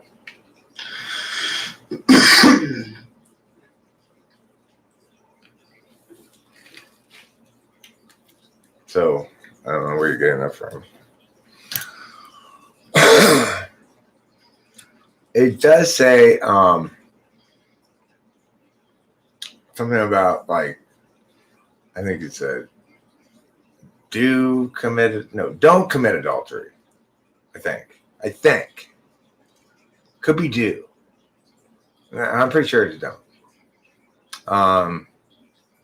Well, Grass Eater, you're perfectly welcome to bring up a Bible verse or paragraph if you want. I mean, Joey, first of all, even if the Bible were to say something about not mutilating your body, the real question is whether the behavior they're engaging in or the procedure they're getting done or whatever qualifies as mutilation or as elective surgery. I mean, mutilating is in the eye of the mutilator, I guess. Or in the mutilated. Mutilating is in the eye of the mutilated, as they say. It's like if I have, like right now, my cuticles here are bugging the hell out of me on my right thumb. I got them on both sides. You probably see how they're poking out. I wanna get a nail clippers. I want to clip the fuck out of those things. Is that mutilating myself? I don't think so. I also have this bad habit where the pinky toenail on one of my pinky toes, or really on both of them, it bugs me because it's like so small. It's too small to be a real nail, So I constantly try to pull it out. If I'm mutilating myself, I don't know. I just prefer to not. Those things bug me. Those little nails bug me, and I try to yank them out. And it feels good even when it hurts. It's like, yeah, fuck you, you little nail. Swift Eagle is right, and we lost. Swift Eagle is right at David Sanderson and at Talking to People, and you lost. Who lost? He's like making arguments against transgenderism, I think, or something like that. Well, all points out John 3:14, thou shalt not cut thy pee-pee. There's also tucketh not thy junk between thy legs, nor strappeth it to thy butt, nor implanteth into thy chesteth the silicon circles of breastage. Do none of these things, lest ye shall be damned. I, the Lord, shall cast stones upon you. For dude look like a lady, not okay.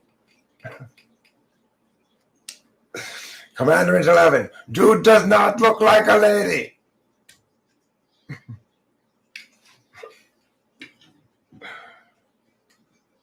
Be true to your penis is not one of the commandments either.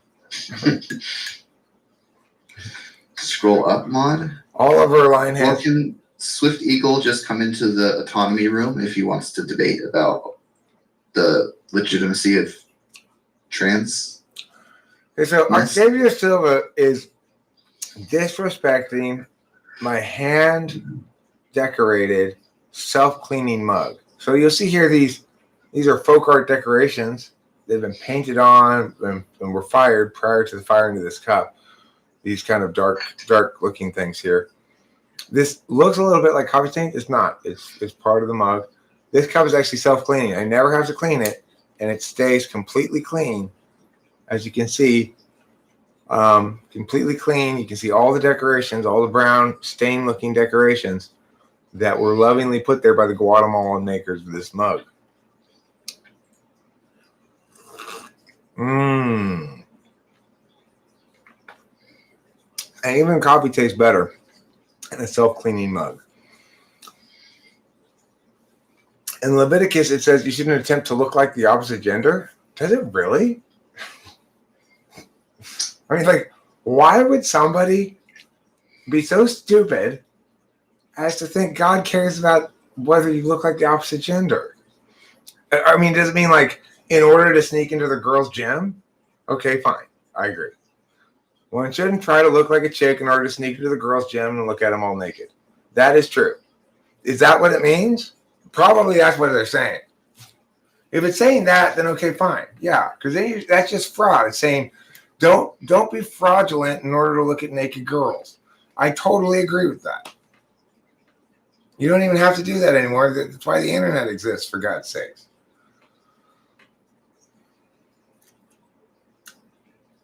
Does it say why you're not supposed to look like the opposite gender? I want an explanation as to why.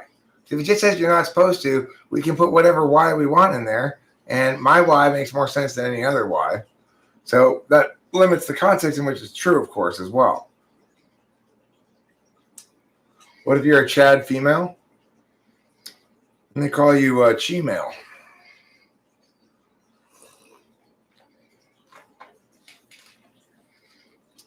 I'm forgetting how Greeks and Romans were already into homosexuality and transsexuality. How am I forgetting that? What does that have to do with anything?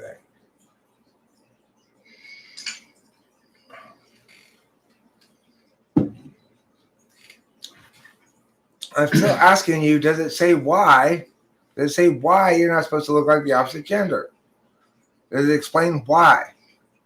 Say, yeah, you're not supposed to look like the opposite gender because why? I just want to get an answer to the question. Old Testament, New Testament, Schmaltz Testament, Schmoosh Testament. I don't care. I just want to answer my goddamn question. Does it say why I can't? Because if it doesn't say why, then I get to put whatever because I want. The question is, look, somebody put a thing that said, in the Bible, it says you shouldn't try to look like the opposite gender. I want to know if somewhere in the Bible afterwards it says why you're not supposed to do that. If it doesn't say why, then yeah. When you pull your dick out and then she pulls hers out, that is chaos. That is unexplored territory. Jordan Peterson. That's a great Jordan Peterson quote, Hambone. It's one of my favorite Jordan Peterson quotes ever.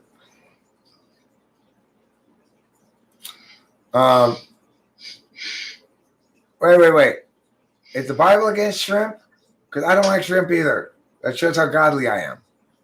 I am in keeping with the Lord's will. I do not eat shrimp because it's gross. If you think shrimp is good, that means that you are anathema to the Lord. Gentiles can eat anything. Anything?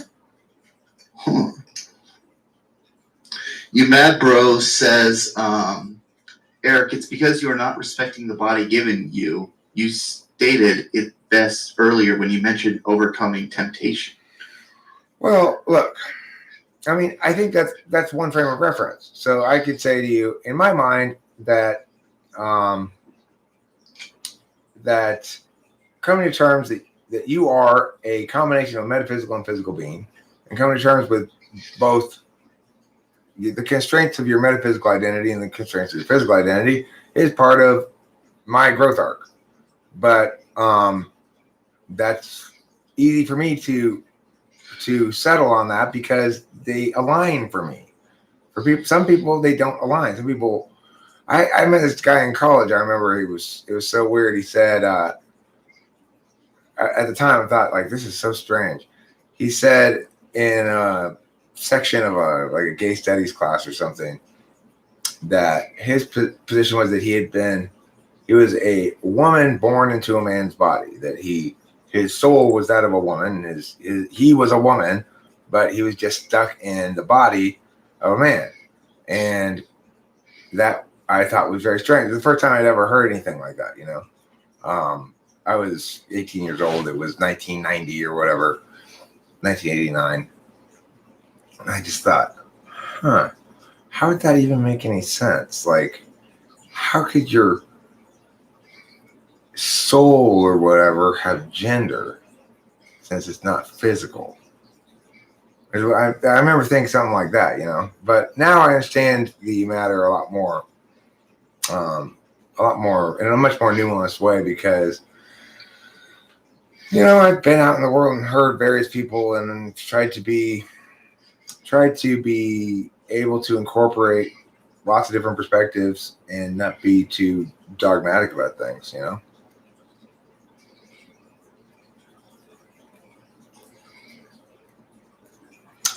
Winston's mom, did you write something crude again?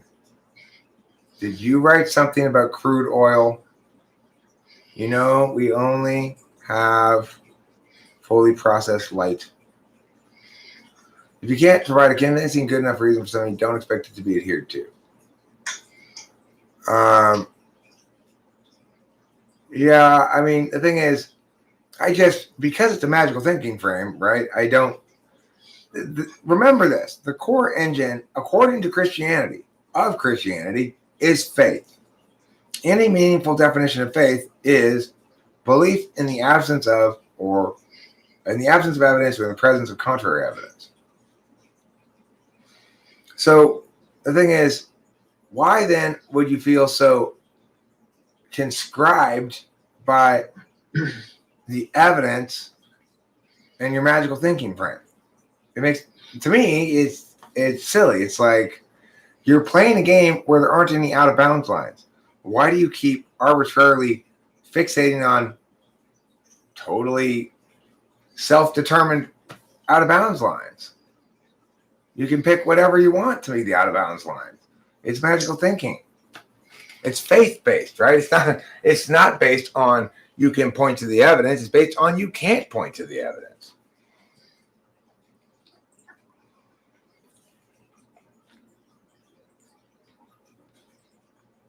What was your hateful content? Kashtriya Dharma? Was it genuinely hateful content?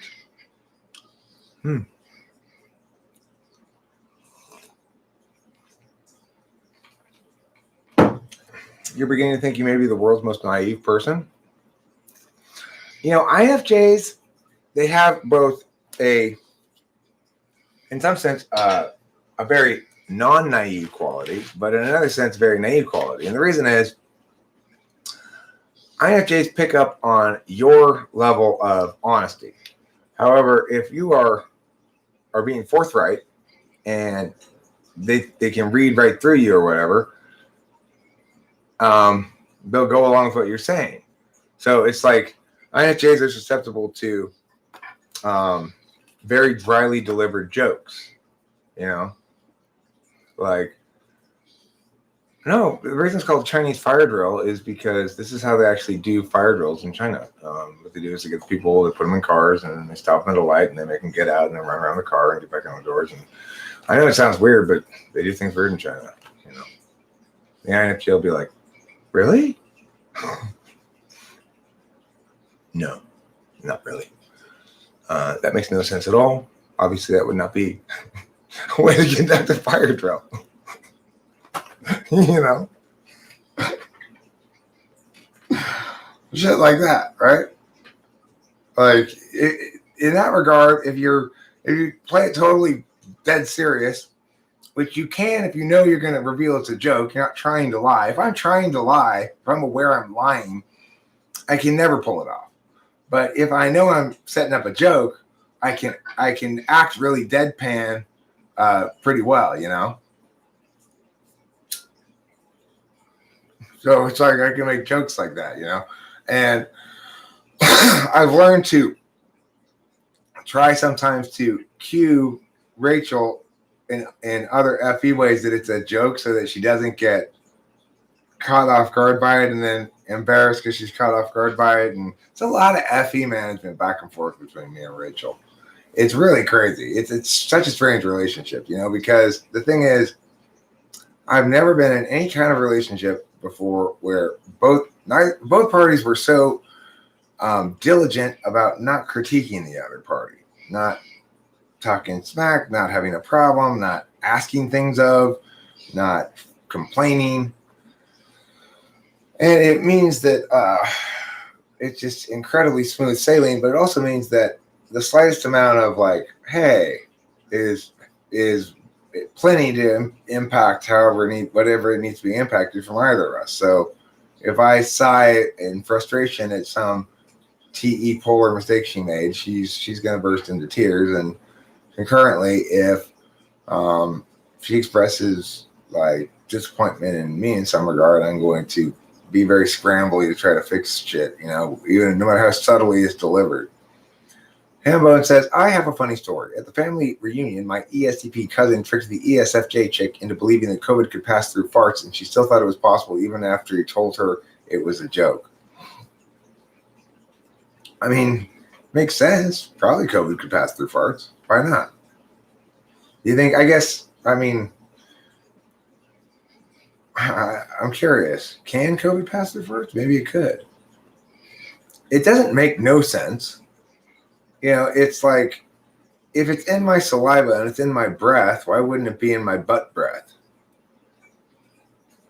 Oh, well, why not? I mean, can virus not live in your colon? Is it because the virus can't ever make it through your stomach acid or what? I mean, that would be a good explanation, but I'm saying I just don't have such a rock solid explanation that I ignore the even possibility that it might be true. If COVID can pass through farts, then I can't rip ass into the butts of my homies in a non-gay way, of course. I didn't even know you could do that in a gay way. I just thought that was macho, right? That's macho to do that, isn't it? Isn't that masculine? I thought that was super straight. No? Farts are shit particles? Okay, well, what makes you think your shit doesn't have COVID in it? Maybe COVID latches on to the poop particles in your fart between your butt and the other person's nose. Maybe COVID viruses are attracted to the poop particles, like rain forms around a dust drop. Have you thought about that? Do you consider that possibility? It's a lot of maybes here. Is ripping hats into each other's anuses the male equivalent of scissoring? Yes, it is, Octavia Silver. Yes, it is. What are your thoughts on a government-funded big COVID test drive to test within minutes if you are cancer-free, COVID-free that is being built in my city? If it's just a testing thing, it's probably a reasonably good thing to have set up because, it allows at least you to establish the argument that people who have established that they are COVID-free ought to not be subject to certain kinds of restrictions if they have a clean test within a certain day. Of course, then that makes life a thing where show me your papers before you can do anything. But it depends whether you prefer the practicality of it or what. I mean, ultimately, I'm not sure how this whole thing's going to play out.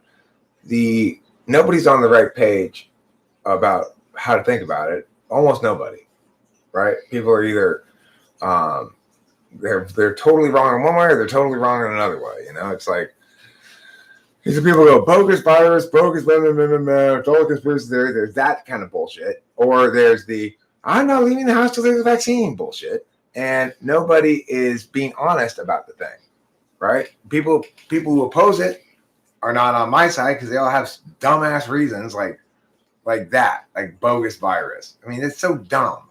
It's obviously not bogus. It is a virus, right? I mean, do you think it doesn't exist at all?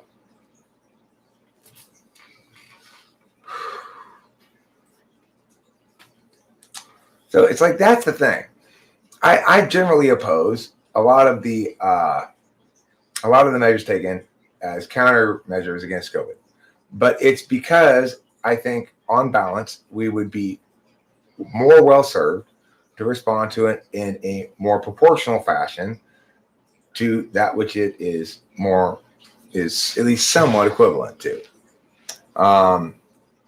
But see, it matters immensely, grass eater. It matters immensely.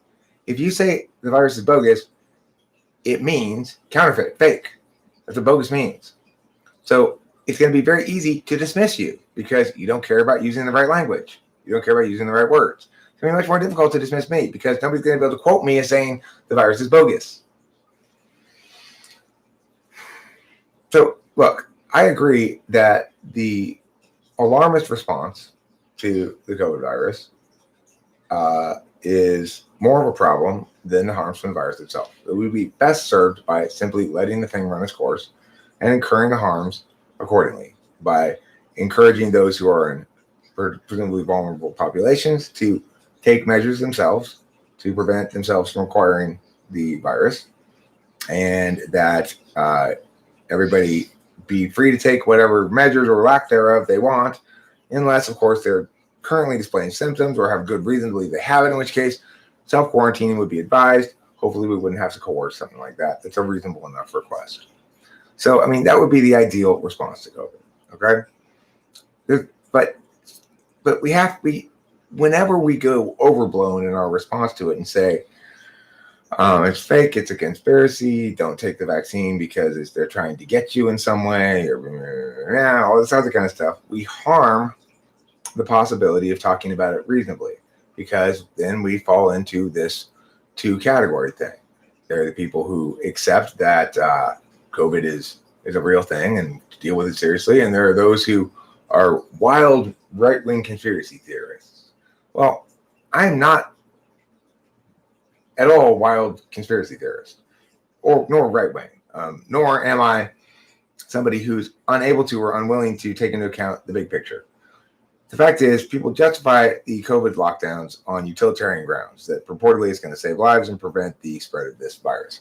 As I predicted in the beginning, it was unsuccessful in doing so because of the nature of the virus, the long quarantine period, the long incubation period, the lack of existing immunity, the novelty of the virus, the highly contagious nature of it, etc., makes it such that kind of unavoidably every time you pull back on the quarantine, you're going to see spikes in the numbers, which just cause more lockdown. But then as soon as you pull back on the lockdown, you see more spikes in the numbers. There's no meaningful way to deal with it in the way that we currently are dealing with it. So we ought to approach it more intelligently.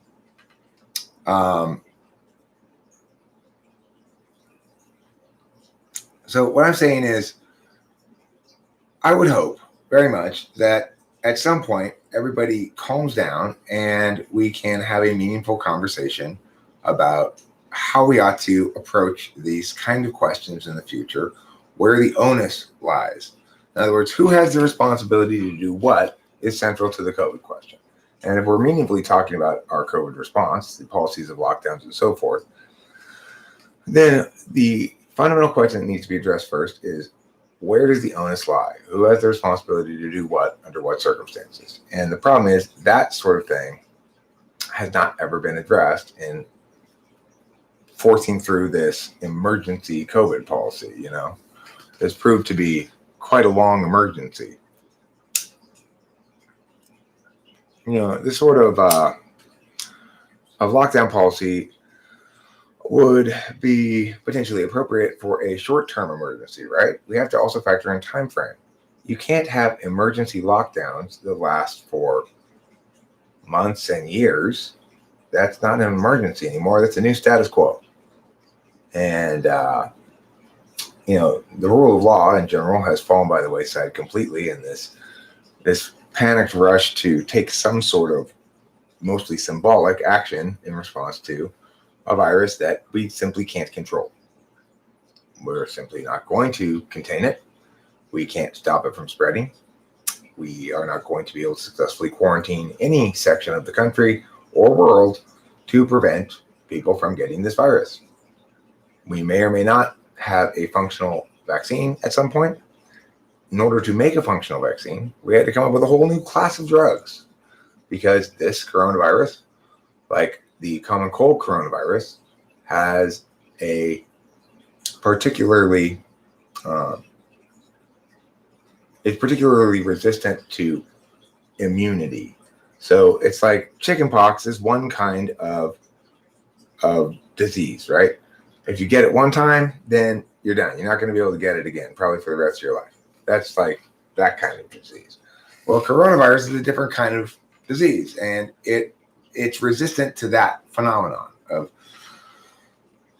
gaining immunity to it by having contracted it, right? So most of the thing, yeah, you can get it again, and it's called shingles. I know it's true, but by and large, people don't get chickenpox again. So anyway, the point is this, and if you had it bad as a kid, you almost certainly won't get it again. The point is this. Coronavirus isn't the kind of virus that allows one to have that kind of vaccine. It's not like polio. It's not like measles. It's not like smallpox. It's not like meh. It's not like meh. It's not like meh. It's like the common cold in that regard, at least. Okay. So in order to come up with a vaccine, they had to create a new class of vaccines, which they'd been talking about and theorizing about, but not really made a whole lot of progress on until the urgency of COVID, quote unquote, compelled them to make progress in this area. And this is, as Grass Eater mentioned earlier, it has to do with mRNA, messenger RNA. Now, one area of controversy is it's not though, New Groove. Actually, it's not. It's definitely in there. Shouldn't they test for all viruses using multiple targets to get a good display of total impacts of every virus to prevent tunnel vision? They have similar symptoms that can induce acute respiratory infection. It's a good point. I mean, there's lots of good points about how the data that currently is being gathered is heavily slanted in the sense that it's not this is false, it's that it's slanted. In other words, if there's a death and there are multiple diseases involved and one of them is COVID, that death is attributed to COVID. Whether or not COVID really had anything to do with it or not is anyone's guess. It will be attributed to COVID if they had it. So the thing is, when they do test somebody for COVID and they're sick and they die, do they test them for all those other things that Rusmus mentioned, influenza, rhino, to make sure that it's not concurrent with some other illness? No, they probably don't. That's yet another reason why fatality rates are inflated.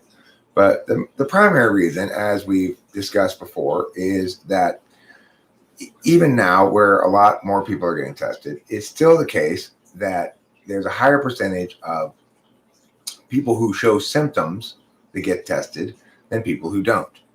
And since a vast majority, it appears, of people who contract COVID show no symptoms, or at least a majority, maybe not a vast majority, but a majority, then obviously most of those people aren't going to get tested and aren't going to be factored into the fatality rate, even though they have COVID.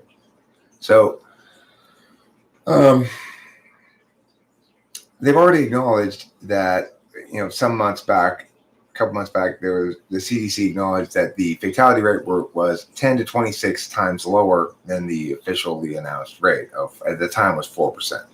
So they're saying it's either 0.4% to 0.2%. That from the CDC's point of view, and that's just factoring in one of the vectors we talked about. It's not factoring in the comorbidity factor.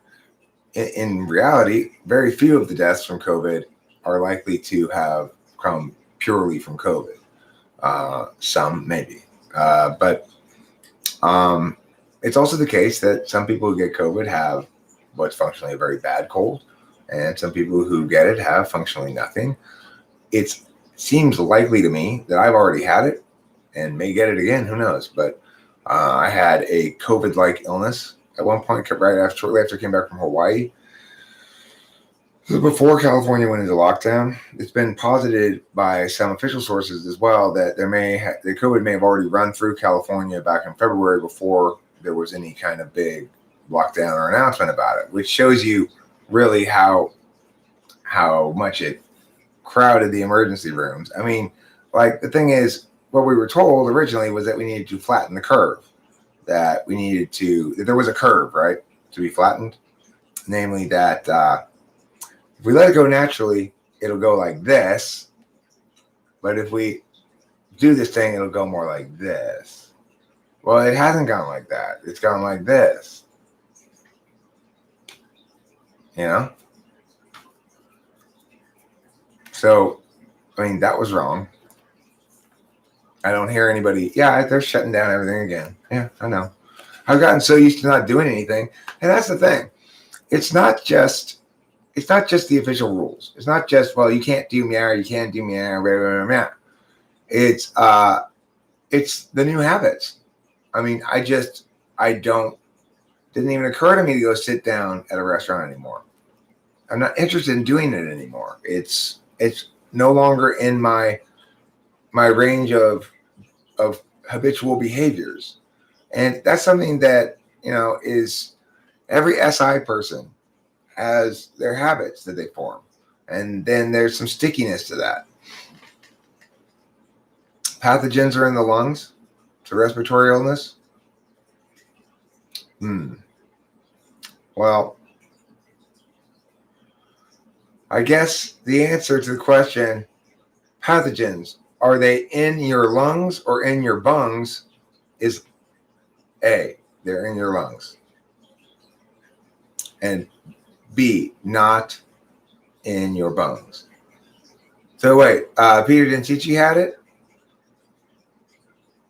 You had COVID?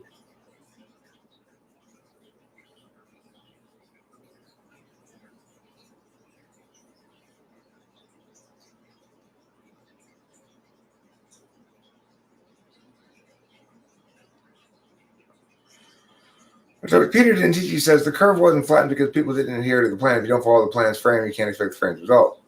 I mean, of course, people by and large did follow the plan. But the plan thought that you could sort of quarantine, right? Now, people can still go to the grocery store. They just have to stand further apart and wear masks. I mean, I've never been to such a crowded grocery store before, right? Talk about compelling everybody to gather in one place. Stupid, right? Incredibly dumb. And also, remember, most importantly, Peter Dentici, the people who come up with the plan, they have to take that into account. In other words, whether or not their plan is going to work, whether or not what they're expecting people to do, people are actually going to do. If they don't account for that, then why should we do their advocacy? And you say, well, Peter Dentici, you might say, well, the problem is we weren't strict enough in our plan. No, the problem was people like you keep saying we need to throw more good money after bad.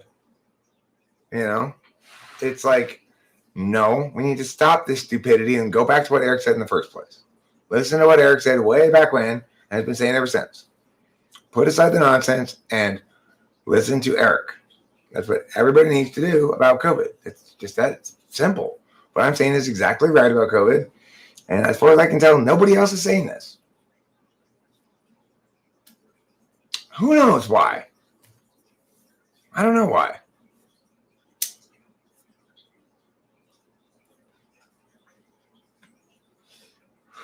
Well, Kshatriya Dharma, I will tell you about ventilators. They are proven to cause you to die more than not ventilated. So if you have COVID, don't let them put you on a ventilator. No good doctors put people with COVID, even extreme cases, on ventilators because they're proven to have a higher fatality rate than no ventilators.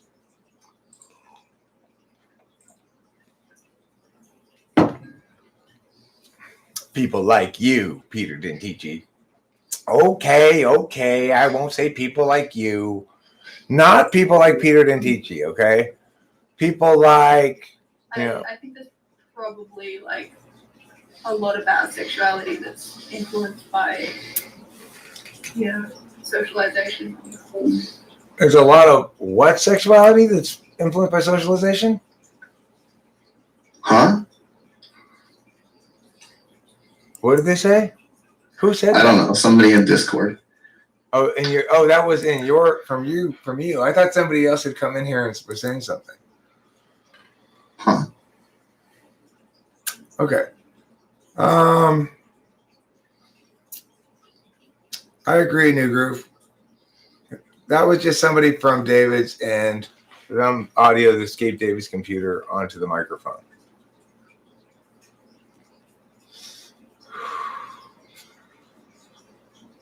Let's all just take a chill pill when it comes to the old COVID, is what I would say. You know, I tell you what, let's just go out in the world and go about our business, see what happens. You get the COVID, it's okay. You've been sick before. We've all been sick before. I wonder if they're going to start DMing me. I can't tell for sure. DMing you? Yeah, sending me messages because I'm playing what you're saying, but I have my mic and headphones muted. Oh, cool. We need to reopen the ozone layer. You know what? That I gotta say, the ozone layer is actually something that is a remarkably good example and a powerful piece of argumentation, because it proves that as a global entity, humanity can agree that using Mia is bad, that stop using it, and the damage repair. The ozone layer has repaired itself. Why? Because everybody agreed to stop using chlorofluorocarbons. Isn't that crazy? Isn't that weird? It worked. I remember when I was, 18 or whatever, and it was big news, like all over the hole in the ozone layer, big problems, mutating amphibians, end of the world, sky is falling. And they banned chlorofluorocarbons, and what the hell? Fucking hell, look at that. Ozone layer repairs itself. You know what else is government action that works? California's air pollution laws. When I was a kid, we had terrible air pollution. Third stage smog alerts, second stage smog alerts. In the summer, you couldn't go a day without taking a deep breath that hurt your lungs, made your eyes sting, etc. California put in place all these catalytic converter laws and so forth. And in fact, it works. Los Angeles' air quality is fantastic, frankly. So this is the sort of stuff that necessarily causes me anxiety and frustration, because I don't want you on my side. Kshatriya Dharma. Kshatriya Dharma probably agrees with me on most of my policy prescriptions regarding this matter, but says stuff like this. It's a trial run, a simulation, this pandemic. Okay, you cannot possibly sustain that argument. You can't substantiate it. You have no means of convincingly expressing that narrative. And yet you say it anyway, which causes everybody to dismiss you entirely. Do you see how important it is to have the right reasons? So why did everybody dismiss Trump? He didn't have the correct arguments. He said the right conclusion. What was his reasoning? Oh, I got a hunch. My gut tells me. Well, no, I don't speak for everybody. Kshatriya Dharma, you're right. I speak for me. And I'm speaking in favor of a given position. And I'm pointing out that you're arguing in favor of the same positions, but your position that you're arguing, your justifications and the claims you're making, you can't substantiate. And yet you make them anyway. And that makes it very easy to invalidate you entirely. A lot of people do. They don't just evaluate you according to your position on Mia, but according to the why. It's really any less chaotic, but is that on purpose, David Sanderson? Oh yeah. Sorry. That's okay. Okay, but you see, Kshatriya Dharma, you're not responding on point. My point is not that you have some positions that are sustainable. My point is that you have made multiple claims that are not sustainable. And that the problem is that when you put those two next to each other, people think they should dismiss you as on whole. That's their bad, granted. But it is true that it matters why you maintain a given position, the reasons, the warrants behind your affirmation. So when you affirm the right thing for the wrong reasons, it causes me distress, because it's like, no wonder people don't think right. If they think that's the alternative to their current position, no wonder they don't agree with it. It's stupid. It's not a sustainable claim. Smart people don't make unsustainable claims like that and expect to win the argument. So, I mean, be careful with your words. Just because you're right about the conclusion does not excuse you from being right about the reasons why.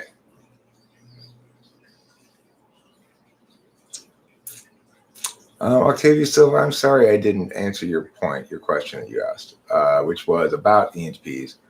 And what do you do with an ENTP who is having problems with their personal relationships? You need to tell them that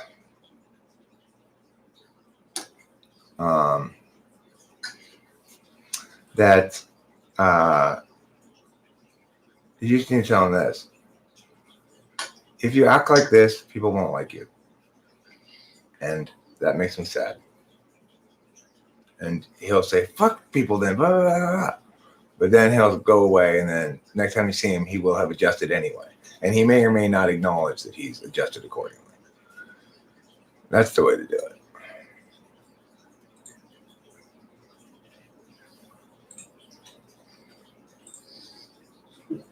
So just be ready to weather the storm of ranting about how other people's opinions don't matter. And they can't take me out. Fuck them. I don't want them anyway. Be prepared to just hear that bullshit. And then he'll go home and feel sad and process, and then he'll be better the next day. Ignore the cool fear mongering. Ignore the cool fear mongering. I mean, look, the thing is, we have a reality to deal with as well regarding COVID, which is there are a bunch of rules and there are clear expectations that everybody is clearly expected to follow. And if you're trying to rebel against those, you can do so in more or less successful ways. So Rachel yesterday, or the day before we went to the weed store, she actually just spaced out and forgot to bring her mask, and the guard didn't notice on the way in, and the desk guy didn't notice either. And we got all the way inside and we got in line, and then somebody inside was like, hey, she doesn't have a mask on.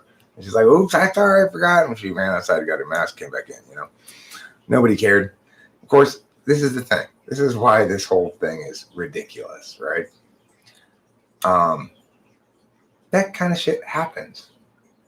But if Rachel did have COVID, and it really is as contagious as everybody says, and she was in there for a little while, and she talked to the guy at the desk, and she passed the guy, showed the guy her ID, and got the once over from the guy who when you walk in, they're always checking to see if you're going to rob them or whatever.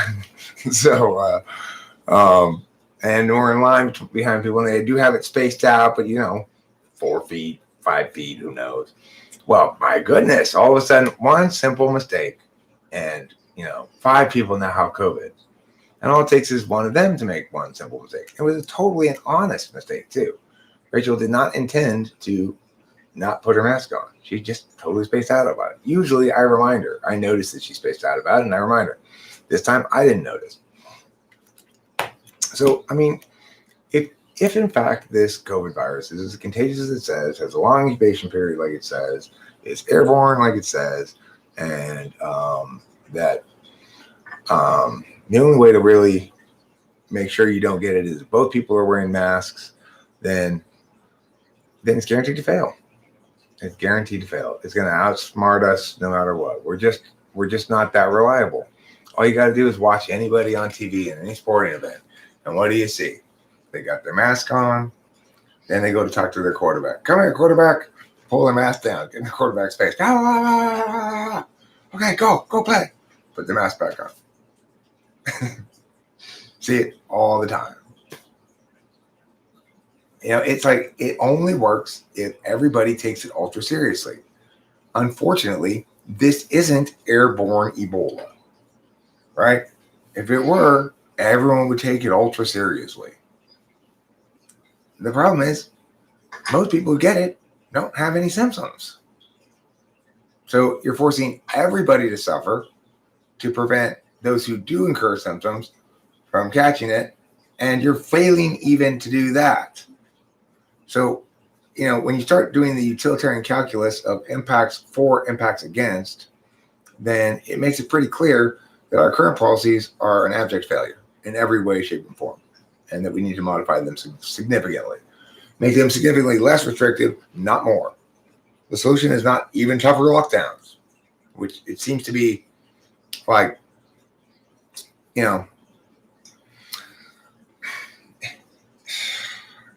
so dumb.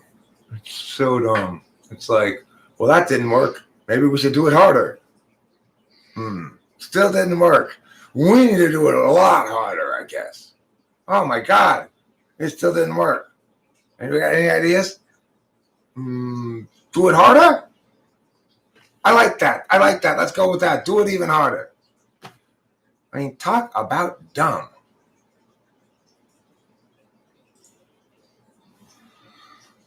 Talk about dumb.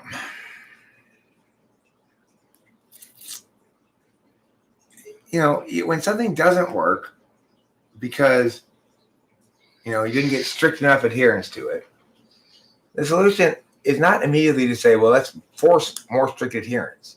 The solution is to see, okay, let's see if maybe this strict adherence policy, this thing that requires strict adherence to work, that maybe it's not actually feasible in the real world. Weed is a gateway drug.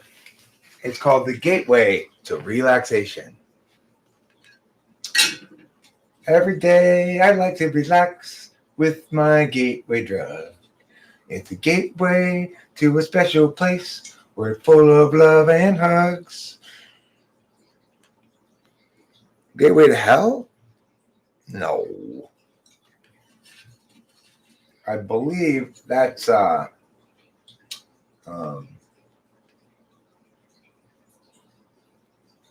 working on Sunday.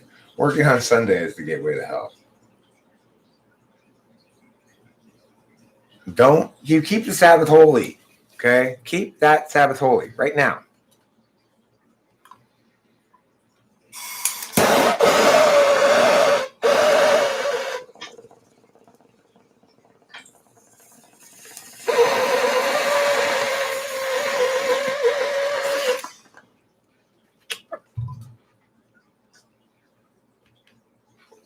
Yeah, there's a TV show called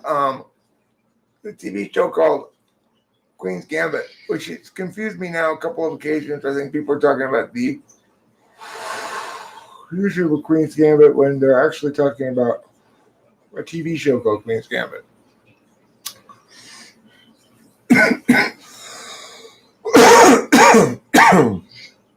Smoking weed is considered a gateway drug because it gets hyped, is smoked, and realized that it wasn't as bad as it made to be, and the user questions other things like taboo. That might be one logic to it. Could be considered a gateway drug because, people who do drugs don't typically start at the hardest drug. The fact that people typically work their way up to harder drugs, except for alcohol. People usually start with the hardest drug of all, in my opinion, alcohol. But, if you're going to try drugs for the first time, you're much more likely to try marijuana for the first time than you are heroin or something, Like, hey, 14-year-old teenage friend, would you like to try to become intoxicated for the first time with me, your fellow 14-year-old peer? Well, sure, 14-year-old peer. I would like to do that. What's our drug of choice? Well, we could inject this heroin into our veins. How about this crack cocaine? No. Can we just start with maybe, I don't know, marijuana? We could, but I don't know if you've heard. That's a gateway drug. Oh, you're right. All right, let's just start with PCP then. That way we'll avoid the gateway. Skip right past the gateway. MDMA good? I mean, I don't think MDMA is good for you. The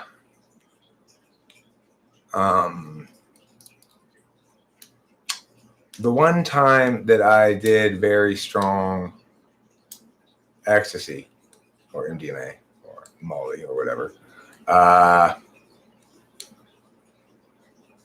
I twitched the next day, and I didn't feel like that was very healthy. It gave me kind of a Parkinson's disease kind of a feel. So I was like, I'm not doing that anymore. Your dad always thought you were on drugs. Turns out you're just an item.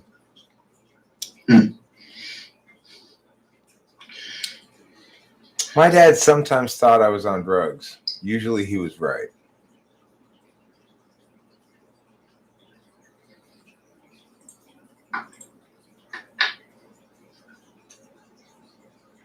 Okay. 3Q.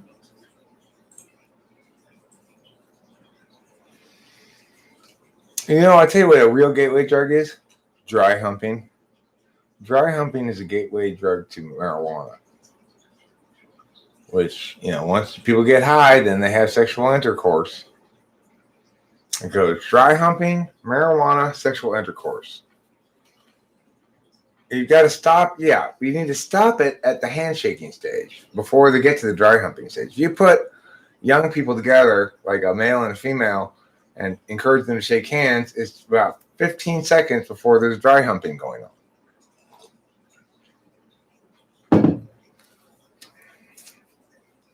You know, it's also been said that sometimes in more permissive parts of our youth culture that heavy petting occurs. And that's not acceptable, obviously. Only light petting should occur. Certainly no humping of any kind, dry or otherwise, should occur. There are slow dances for a reason. That gives a boy and a girl a chance to be near each other, but still at least a forearm's length apart. The boy has the opportunity to touch the girl's hip briefly while dancing. And if he gets lucky, he will be able to dip her, thereby placing his hand upon the middle of her highly sensual back. So that's how it works, okay? That's how we restore morality to this world. We're going to attack two things first and foremost. We're going to attack dry humping, and we're going to attack heavy petting, okay? After that, we're going to try to get rid of second base entirely, okay? I'm tired of boys trying to get to second base. They shouldn't know of any bases beyond first base, okay? As far as they're concerned, the girl's body ends right here. These lips can go onto those lips, no tongue, and that's it. Just two disembodied heads floating through the world, loving each other in a wholesome and healthy way that doesn't involve excessive physicalities.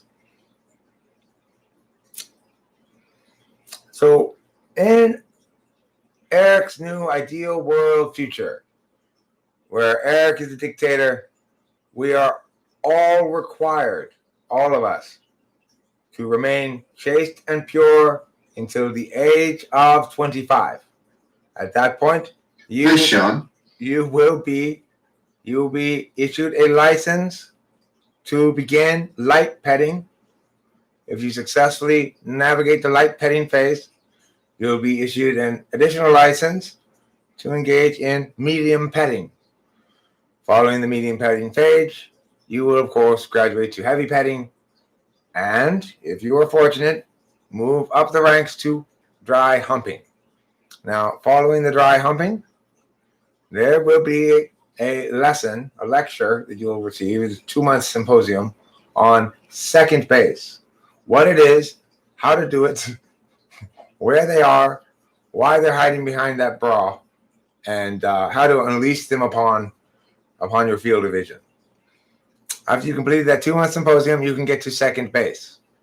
Now, after you have gotten to second base, then there will be a 6-month waiting period during which each party considers whether they really, really want to marry each other.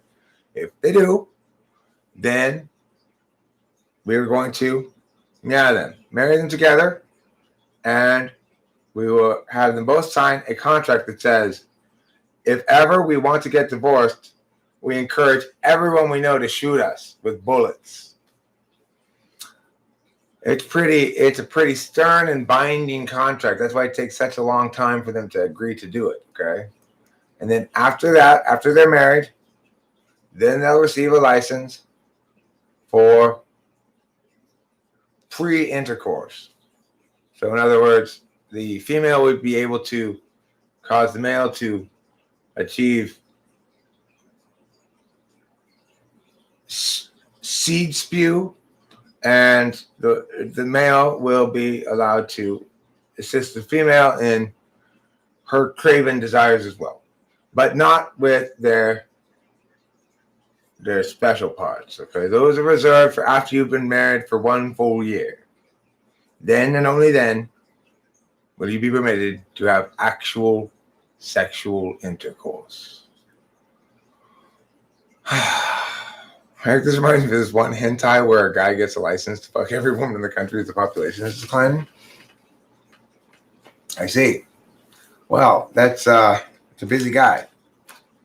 So do we all hear the rules now? Everybody's ready to conform to those rules, right? And Eric's new sexual autocracy, where everybody is restricted to non-sensual activity until the age of 25. Oh, that's so perfect. Yeah, that's great. Okay. So if you've already broken any of these laws, I want you to retroactively go back and erase those moments from your history. Erase them from your memory. Speak of them as though they never happened. From this point forward, if you are under 25, you are retroactively rendered a virgin. Don't mess it up again. This is your one chance of amnesty. So how does it feel to be a virgin?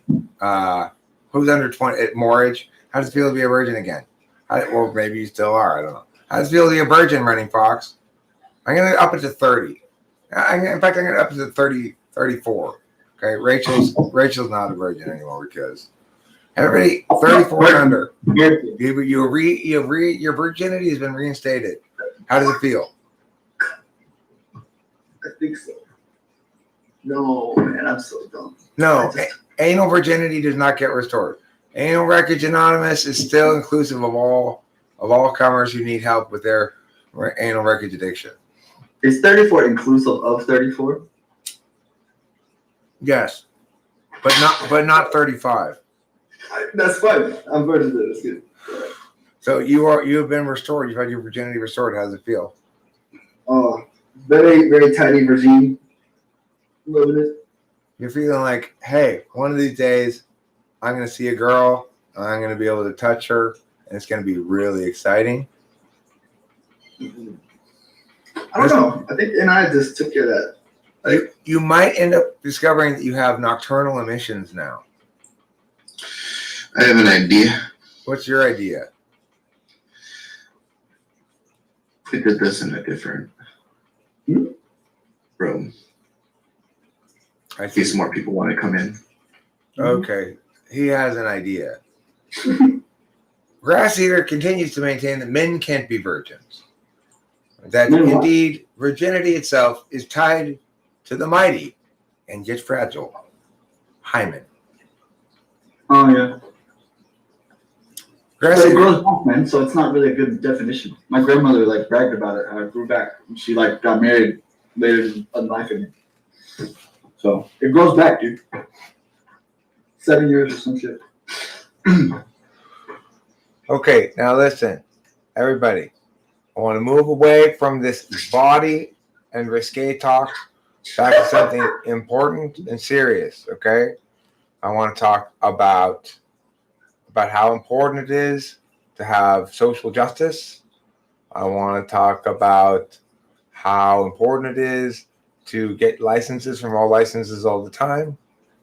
So Peter Dintici says he'd like to employ all licenses all the time for a freelance choice card, preferred member. I don't know what that would license you to do. You mean is that sort of an all-purpose license to get a license for anything? I don't think that all licenses all the time issues that license. After 7 years, women revirgify. It doesn't necessarily have to be 7 years. It could be 7 seconds. It really depends on your attitude. If you have the right attitude, you can revirgify right away. Wow. Yeah. every day for me, it's like I'm touched for the very first time. Wow. Just like Madonna says. Even when I'm just going pee. You gotta get your Mongolian girl who's been riding horses since she's 4. And then even on the bottom, feels like you're on top. It's that good. They're amazing. Mongolian girl. Mongolian girls. Your horse riding skills make Why you you so skillful at fancy with sexual throat singing, man? intercourse. Only place in the world they're doing their throat singing. Mongolian. You know what I like?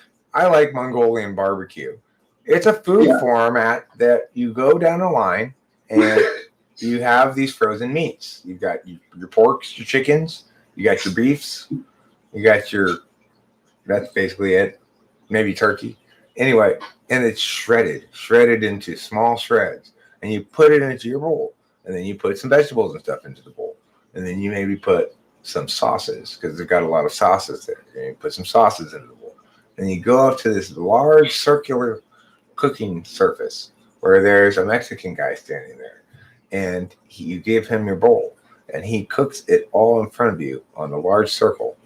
And then when it's all cooked, he puts it back into the bowl. Or he puts it in a different bowl, because that bowl had raw meat in it. Puts it into a different bowl. And he gives it to you.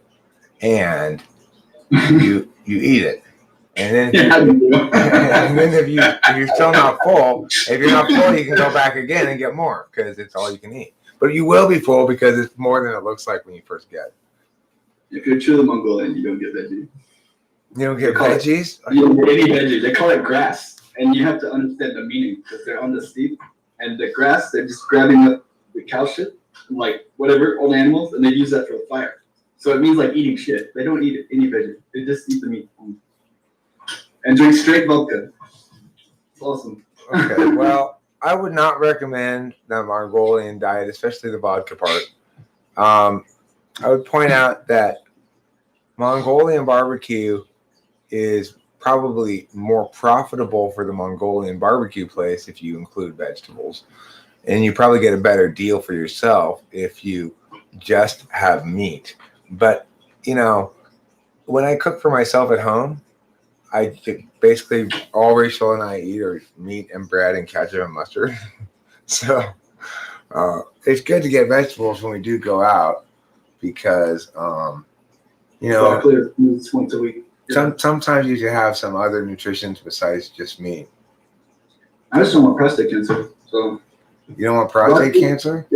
One serving of broccoli or peas once a week. That's it. So do you think if I ate more vegetables, my prostate would get less enlarged? Or does it always you can't get it less enlarged? It's too late now. I mean, yeah, it's kind of always getting larger. Like, that's why, like, when you're 6, you can piss across the road. And, like, our age, you can't. It's like whatever. Pretty much. Well, my urines they vary. It depends on different things. So sometimes I have a nice, solid, old school, hearty urine that just pees out with a mighty verve. And yet other times it's very hesitant pee. It comes out a little bit, dribble, and then a little bit more, and dribble. Oh, that sounds like Adderall, though. Like, I don't know. That does sound like Adderall, doesn't it? Yeah. Okay, you caught me. It's much more like that when I'm on Adderall. Notorious for this, and it goes up every year in France. Like, they're number 1 for prostate cancer in the world. They just don't like it. Who is? Who's number 1? France. France, huh? No. I think that it's important to massage one's prostate. However, it's not something that it's very easy to do. You can try to do it yourself, like in the bath or something, and that's kind of okay. But I'm not. It's not something I really. No one knows what it means. It's provocative. I don't really want to involve necessarily my partner in that, although she certainly would be willing to. But I just genuinely think that it's like people don't actually. Well, it's because it's up your butthole inside though, and if you stick your finger up there, you can like push on it, and you can feel it's like this kind of hard thing. That if you push on it a bunch, then it's like it feels better for a while afterwards. Like you know, I don't know what to tell In you. theory. In theory. No, not in theory. In practice, I've tried because the thing is, I do worry a little bit about my prostate. I'm only 49, and I don't want there to be. I don't want my current amount of having to get up to go pee so many times during that to get even worse. You know, so. If I want to do it, I'd go all out Japanese style, Hitachi magic wand, just fucking, see what happens. Well, anyway, the point is, I suspect that men in general will be well served to actually poke and prod at it some, but it probably gets done fairly infrequently because, straight guys aren't used to putting things up their butt, to put it bluntly. What if you just drain yourself? Is that okay? Just like empty the bag? Drain yourself? I don't know what that means. You like shoot dust, you just nothing come in. You're just done. I mean, I don't. I guess that maybe happens. It never happens during sexual intercourse. That might happen during. My body. My body can tell whether. My body can tell whether I'm fapping or having sexual intercourse. The former, I generate a lot less man seed. The latter, I generate a lot more. So, I don't know how my body knows, but it just does. This is an incredibly lovely cat, isn't it? This is my kitty Capillo. Oh, my beauty. Oh, my beautiful darling. My beautiful, special, wonderful darling. You're like professional, right? So it's like 2 minutes, and then that's why it's like nothing. Well, just a longer stimulation, then more come. I in general don't try to avoid topics I think are actually worth talking about. And I think it actually is an issue that is common to especially American men who tend to eat a lot of red meat and stuff. And so my gut on the matter that probably it's a good idea to, like physically push on it periodically, is just I have no back. I have no real. I don't have any. There's no science that I've looked for or anything about it, but it just seems to me that somehow human beings are weird. It's like it's as though one of our sex organs almost is inside of our body in our butt. If you're a dude, because your prostate is so closely linked to your reproductive system, and it's like you're more healthy maybe if that gets pushed on sometimes, but it's like, why would our systems be designed for men to take it up the butt? That doesn't make any sense. So you see what I'm saying about being weird? It's like, if it is in fact the case that it's important for your prostate to get pushed on and stuff, then wouldn't it mean that in a most healthy incarnation of the male, that there's some wrong direction stuff going down there, which it doesn't make any. It doesn't make any sense for you to have like sometimes I need to have my shoulder massaged, right? Well, I can get to it. I don't have to like reach down my throat and go like that to get to it, right? It doesn't make sense that you would have a part of you that would need to be massaged that you couldn't get to easily enough, without reaching inside your body. It seems silly. It seems like a design flaw.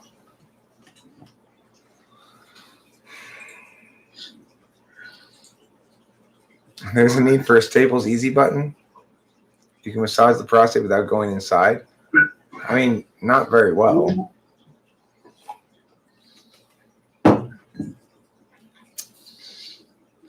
There are other muscles you can't really get to externally, but you don't really need to massage them usually, right? But I'm positioning it as possible that that the prostate actually needs to stay healthy massaged. I don't know if that's true or not. My intuition says it's probably healthy to do that. Is that actually the case or not? I don't know. That somebody maybe would have to look at it. I have to look it up and see. I don't know. But if that is the case, if in fact it is the case, it would be very odd because I can't think of anything else where you need to get at, like, periodically I need to clip my nails. Well, fortunately, my nails aren't inside my body. Periodically, I need to cut my hair. Well, fortunately, my hair is not inside my body. Periodically, I need to massage my shoulder. Well, I can get it right here. No problem. Periodically, I got to reach up inside my butthole? What? That doesn't fit in. Which of these is not like the other? The last one is not like the others. Only the last one has butthole entry.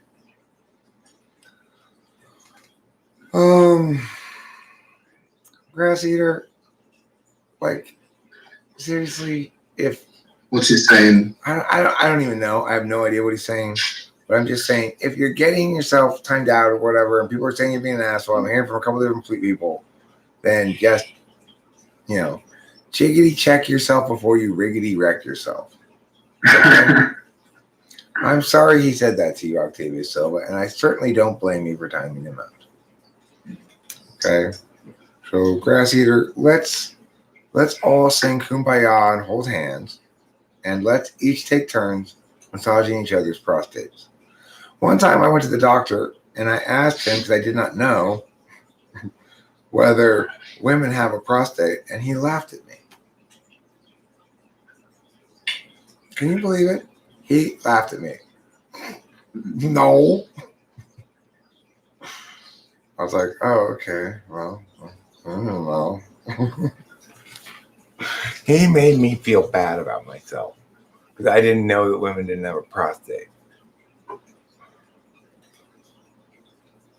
I mean, it's like, I figure they got to have something that holds their pee in, right? Isn't that what your prostate does? Like squeezes your, so your pee doesn't come out and then you let it go and the pee comes out? They must have something like that, right? A pee squeezing thing? How old were you? How old was I? It was like maybe 40.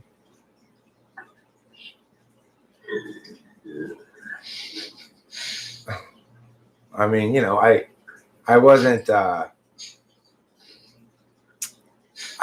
just never really had any reason to think about it before, I guess. That's when I first mentioned to my doctor that I thought that maybe my prostate was getting enlarged because I had to get up and pee during the middle of the night.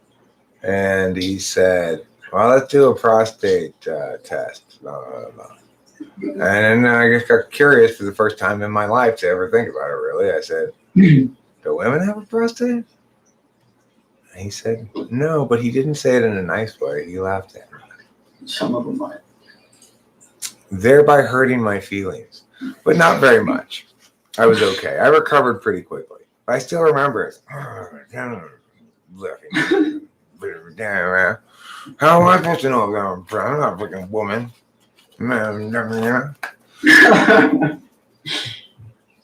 That's how it was when I came out of the doctor's office. Okay, so let's see.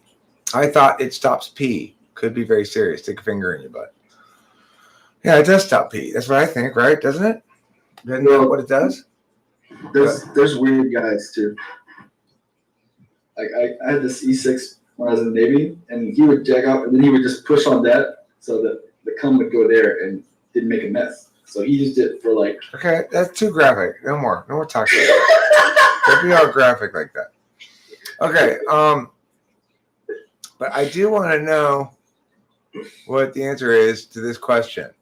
Is it in fact the case that the prostate is the thing that holds your pee and then you relax it and lets your pee go? No. It's not that? What's that thing? It's pressing against your urethra. That's why the pee comes out slower. Because the prostate's getting Well, what's the thing that holds that is the muscle you to hold your pee in and you to let go? Yeah. Right? What is it? Kegel. The Kegel? Men don't Kegel have. or whatever? Yeah. What, you're saying men can do Kegel exercises now? You don't? I'm pretty sure Kegel exercises are for vaginal strength. Oh, I'm a virgin now. I forgot. Yeah, I don't do it anymore. Sphincter. Evelyn says the sphincter is what holds in my pee. Really? Are you sure it's not my prostate? Yeah. That's so funny. It might be my prostate. My wife loves to remind me of that. Pissed in her mouth. Bladder sphincter. Didn't know. It's my first girlfriend. I didn't know how to do shit, man. I was like just so happy, and then I just exploded. Like, ah! Ass sphincter, huh? Fantastic. The detrusor muscle will relax to allow the storage of urine in the urinary bladder. So, what does the detrusor muscle have to do with the prostate? Why is it that in the prostate impacts how quickly you can release your pee? No, that's literally just pushing against the thing. It's not related to your urine. Okay, well, but the point is, when your prostate gets enlarged, it takes you a long Right. time to release your pee, right? This is true. That's true. Yeah. So why is it that your prostate does that if the thing that causes your meow is the other thing? You get conflicting answers from Google. Okay, the internal urethral sphincter and the external urethral sphincter both provide muscle control for the flow of urine. Huh. I see. Well, I don't know. Who knows the things about anatomy besides anatomers, right? If you're bipolar, make sure you piss before you go lose your virginity. Well, always make sure you pee before you. Oh, that's bipolar. I didn't know. I had no idea. Pee before poke, never broke. Poke before pee, I'll keep that in mind. never hurry. Yeah. Okay. Let's see. Now, I want to transition away from this body talk. And do I say meow when I have sex? No, I don't. Not today. I don't think I ever have said meow during sex, to the best of my knowledge. That question is the last question on the matter of sexual intercourse and body concerns and ribald concerns and things that are off color or blue in topicality, things that are explicit or revealing of our intimate moments shall all be banned from this point forward in this conversation starting now. Kishatraya Dharma. Rusmos, you're not listening to me. My prostate is a gland that co-produces semen. Dogs co-produces. What is this, a Broadway play? I don't know. My biology professor in uni, he would do this and say 50,000 sperm. Like it was like his favorite thing to say all the time because it's making so many millions per day or some crap. 50,000. Oliver Linehan offers the following bit of wisdom. If you want to try sexual intercourse, prefer orifices. Good advice. Good advice. That would have saved me a lot of trouble the first time I attempted to have sexual intercourse with the girl's elbow. It was in vain. It was just ow, ow, ow, ow. Why is this so bony? Yeah. And she said, that's not what you're supposed to poke it to. You're supposed to poke it someplace else. Like a nice goiter. I was like, where? Like, I can't poke her knee. And no. Try something else. Orifices. I misheard her. I thought she said offices. I went out, tried to find an office building, and that was a disaster. Anyway, eventually we figured it out. And ever since then, I've been humping her underarm. Armpit right here. It's been great. Sounds like some loophole stuff. So anywho, pretty important stuff tonight. Yeah. 3-hour live stream. I suspect that means it's at the very least time for an intermission. So I'm gonna put on a little quiet music and I'm gonna walk away from the computer for a little while, and then I'll come back maybe in like 10 minutes. And I want everyone to just take a deep breath. I want you to remember the Alamo. First thing, if you can't remember the Alamo, then you have no business being there. After you remember the Alamo, I'd like you to try to remember your great grandmother, even if you never met her. Beyond that, I'm going to leave it up to you as to what you want to remember. Just remember something. People everywhere gather up in the means outraged at how they missed a sign. How do they set their priorities? These falling, backstabbing entities. Pursuing our misery, follow necessarily from the savage ways. Insulting cars in a desert. We're stuck with such dirty larceny. We all partition directors and call it destruction of the whole damn world. Julie shared that we're living. Julie will do. Jerry shared for 4 minutes. You just can't do things like they do. Julie always thought that she should have got to when she had the chance to buy. Julie soon forgot about tuning on, although she have a call. People everywhere gather up enemies, outraged at how they miss a sign. How do they set their priorities? These falling, backstabbing entities. Ensuing heartache and misery, follow necessarily from their savage ways. Insulting cars in a desert. We're stuck in such petty luxury. We all partition the victories and call it destruction of the whole damn world.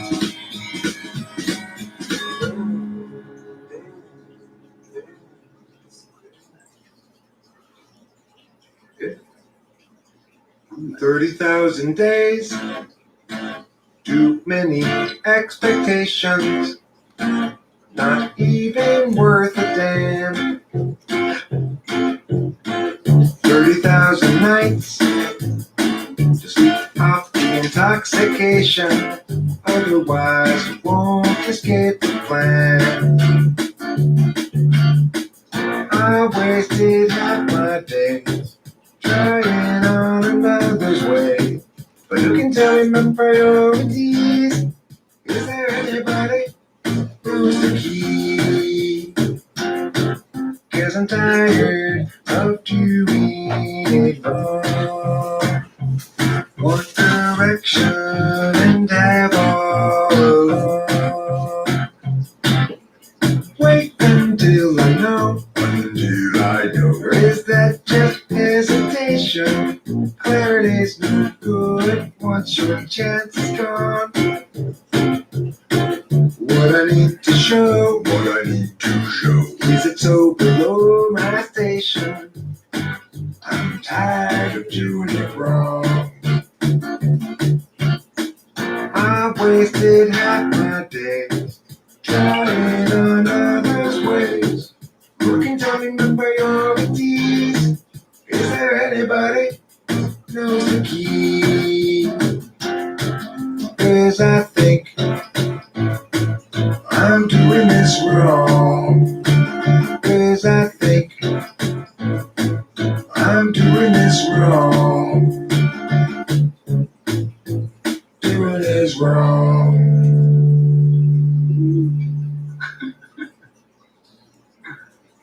What's your type, man? Me. Yeah. INTJ, I think. I've never been tested fully. He came here with her, and what's the problem that you can't endure? Different. You seem so sure it's not appropriate blaming. You blame things on Scott, despite getting caught. He's got you reframing for him, straining for him. Go to the gym, make yourself good enough again.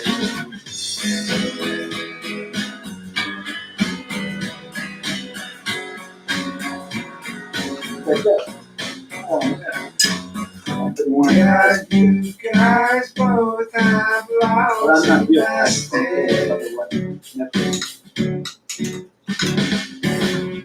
That's not a reason to stay around.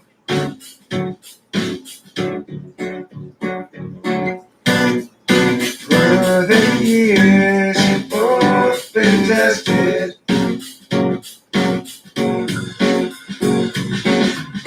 Time to move up and higher ground.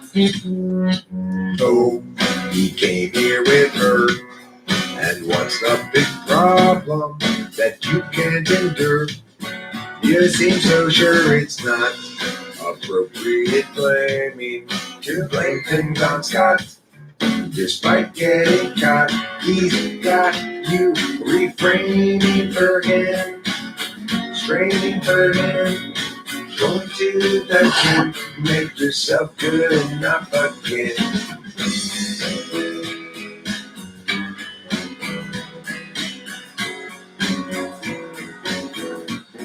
Be done with him.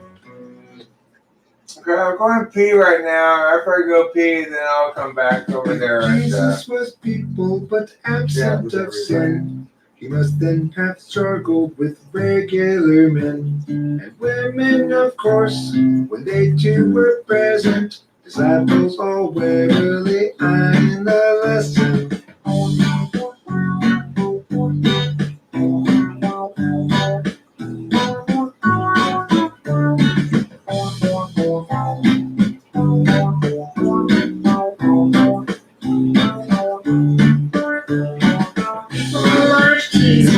Once they're betrayed, easy believing forever is lost. Maybe naivete is not to be saved, but the wise pay a terrible cost. If people were Jesus, they'd know what they think, and everyone's word would be true. And healings once spoken would sit where they sing, and we'd all know just what to do.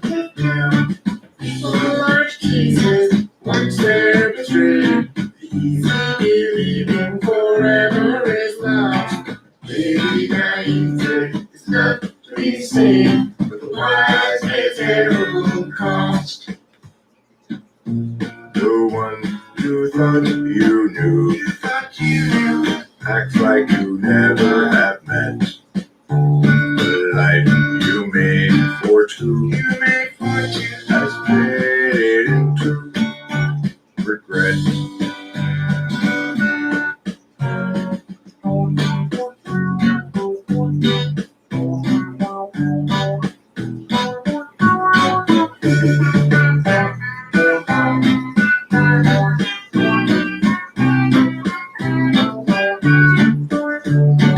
No one unshaken, we all have been shook. But being forsaken don't mean you're forsook. Though in the past you've been hung out to dry, we'll find them at last. We just have to try. People like Jesus, once they're betrayed, easy believing forever is lost. Maybe naivete is not to be saved, but the wise pay a terrible cost. Maybe naivete is not to be saved, but the wise pay a terrible cost.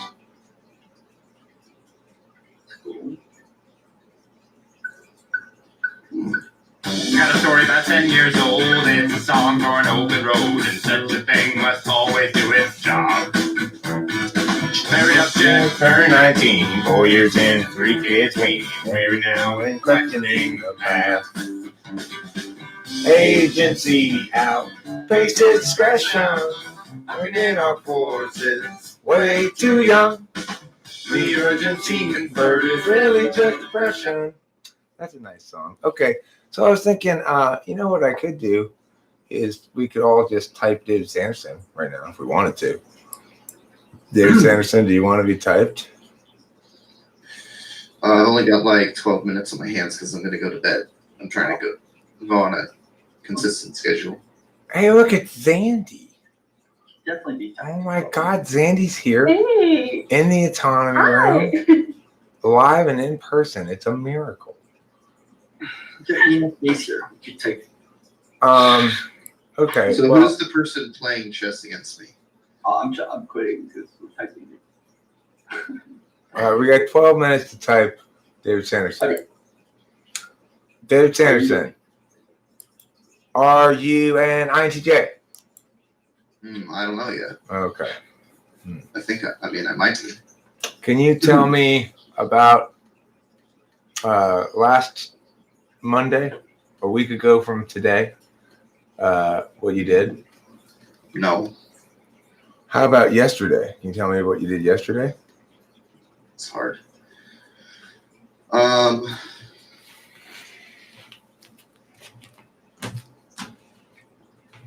So yesterday is the day before today. How about you, Zandy? Can you tell me what you did yesterday? Oh. Do you have an inner monologue? Do you have an inner monologue, David Sanderson? I don't. Yeah, You do? kind of. Cool. And would you describe your brain as proactive or reactive? That's a hard question. I guess mostly You make a judgment Reactive. before you act. Make a judgment before you act, or you act and then you make a judgment. I guess I make a judgment before I act. Okay, that would be proactive. Yeah. Okay. Okay. Do you dance with all the colors of the wind or only some of them? Oh, that's a good question. question. ENFJ. Pocahontas? Oh yeah. Probably. Okay. Let's see. If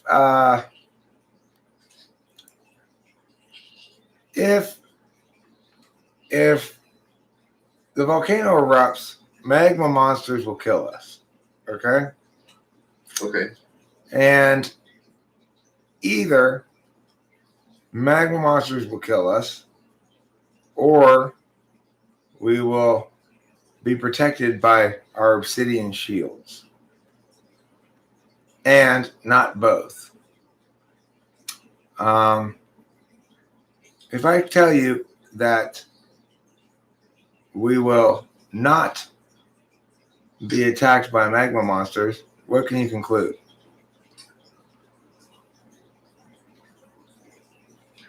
That you're wrong. Because it's long. That I'm wrong? Is that? Yeah. I thought, based on how I interpreted the question, that's the correct conclusion. I mean, he's just going because molten rock in the earth is magma, and then outside the earth is. Well, I'm saying if the volcano erupts, we won't be attacked by magma monsters, Oh. or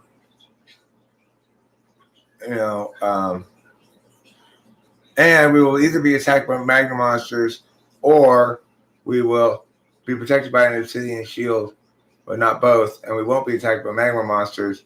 Well, the only thing you really need to know is that we won't be attacked by magma monsters because that means the volcano doesn't erupt. Okay, let's ask a different question. If only Swedish people know how to make Swedish meatballs, and Donnie is Swedish, can you conclude that he knows how to make Swedish meatballs? No. Okay. If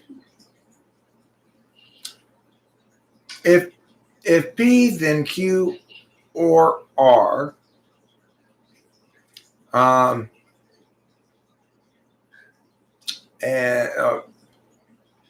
let me change this. If Q or R, then P, and not P, can we conclude not P and not R? You say that again? Yeah, if P or R, then I'm sorry. Let me start over. If Q or R, then P, and not P, Can we conclude not Q and not R?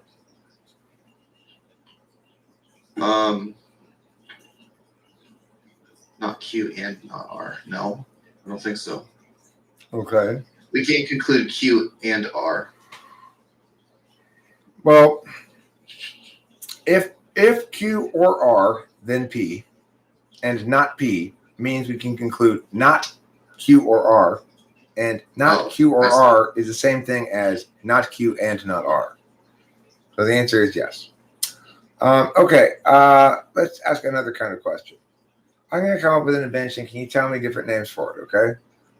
My invention is an eyebrow comb that also has a spy camera on it for spying on people while you're combing your eyebrows. What are some good names for it?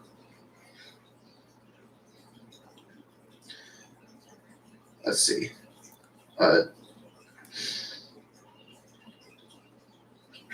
Just tricky. Dome comb. I don't know. Brown meow. A brow. Sorry. I don't know this. My brain's a little bit fuzzy right now, so. Okay. Well, how about this Maybe. then? Can you tell me another way to say this sentence that means basically exactly the same thing, but uses none of the same words except for, well, so use none of the same words, okay? Judy traveled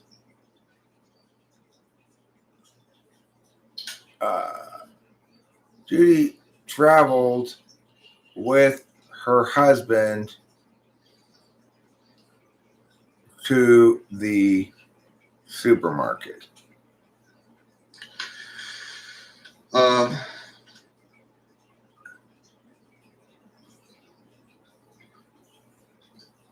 She went alongside husband to mall.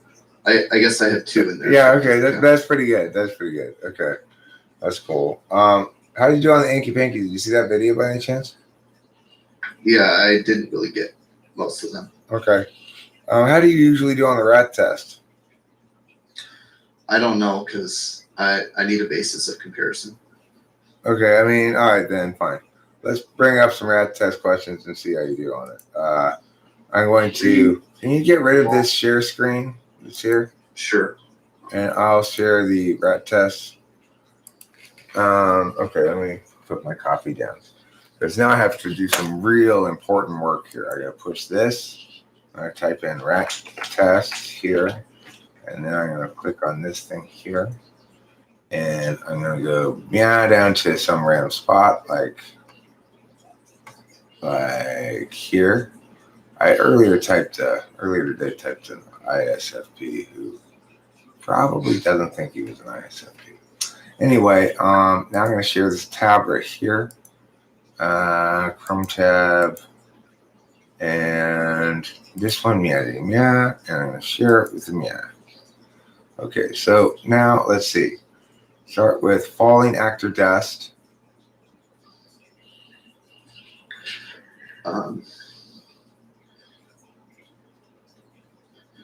So, If you want to say pass, you say pass, go to the next one. okay.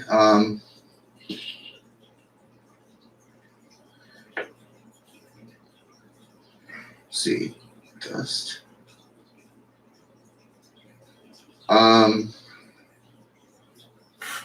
It says it's very easy, but I don't know what the answer to this one is. I can't figure it I'm out. sorry. Okay. Pass. Sean or Zandy, do you know what it is? Star? All right.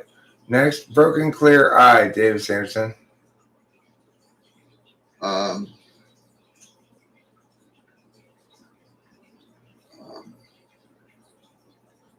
See.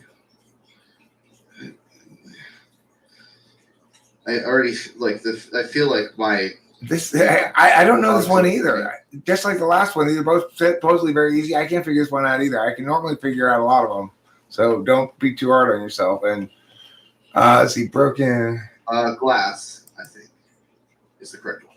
There you go. Okay, skunk kings boiled.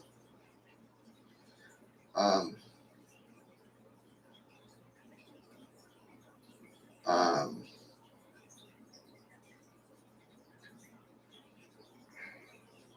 don't know. I don't know either. Cabbage. Skunk cabbage. I know. never heard of that. I don't know. Skunk cabbage. I wouldn't have had That's not very easy at all. Okay, widow bite monkey.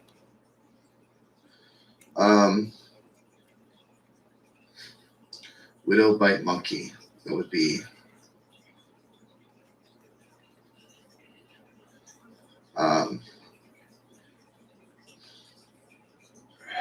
That's tough. I don't know. Spider. Oh, spider.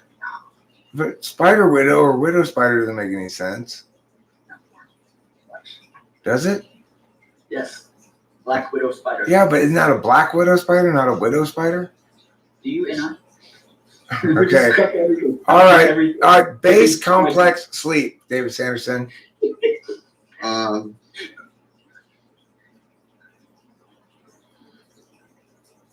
Jeez.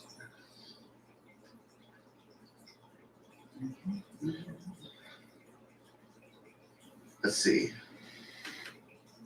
I'm not sure. Deep. Oh, I see. Complex deep? Deep complex? Okay. A deep complex. Deep complex, okay. That's a tough one too. It seems a little iffy to me. Okay. Coin quick spoon. I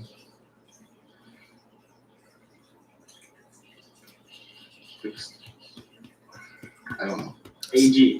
Ooh. Or AU. Yeah, Silver. Yeah, Yeah. silver. Yeah. Gold stool tender.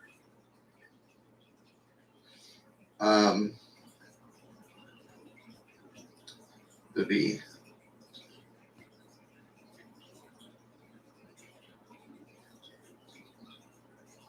I thought some of these were supposedly easy for me, but I can't seem to figure it out right now. This one's difficult for me too.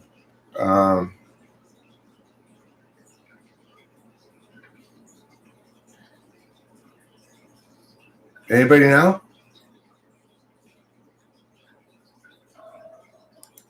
Bar? Gold bar. Oh. Bar stool. Bartender. Okay, that makes sense. Time hair stretch.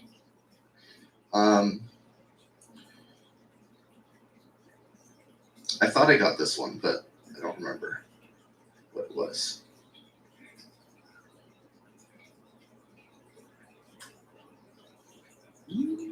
Time.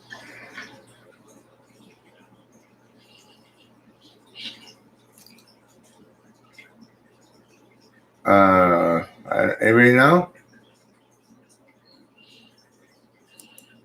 Long. Oh, I got it just as you clicked on it.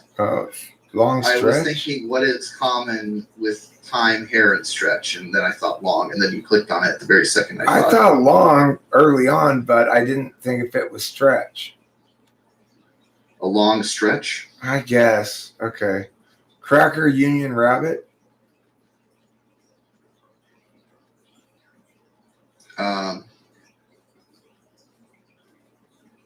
Oh, I know. You know now? No, I do know. I know this one. Okay. Hole. Wait, no, that's for rabbit. Why did I think that? Jack. It's Jack. How I was about focused on just the rabbit. I wasn't looking at the other. how about bald screech emblem?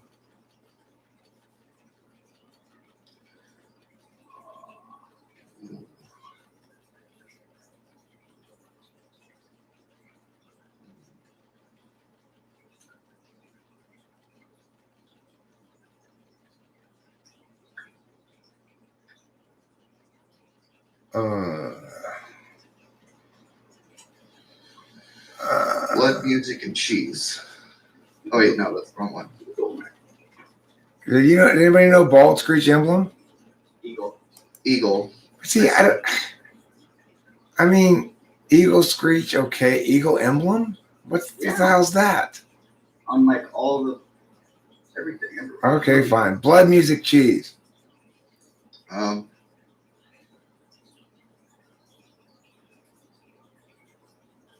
Blood, music, cheese.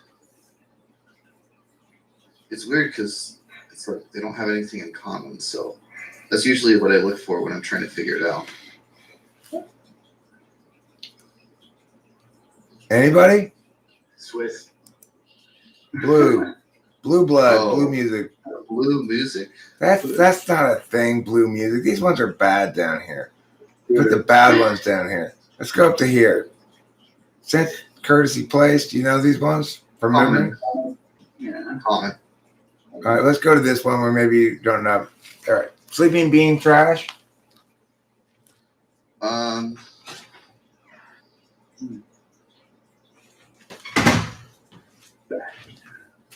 Bag. Oh, Dust cereal fish.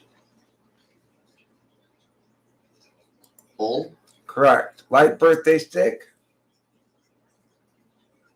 Wait, I know. Like they have all are. Wait. Oh, Part. Wait, no. What is it, Andy? candle. That's right. Food forward break.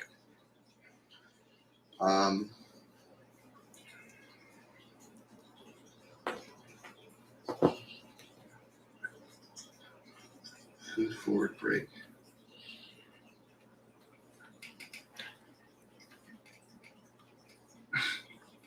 Oh, I don't know. It's fast. Fast. Oh, Shine beam struck. light. Moon. Sun. Moon. Oh, moon. Peach, peach arm tar. Peach arm tar.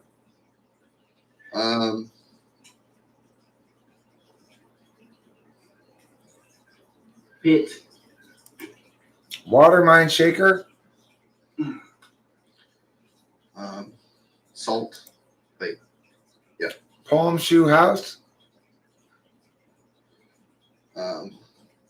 Wait,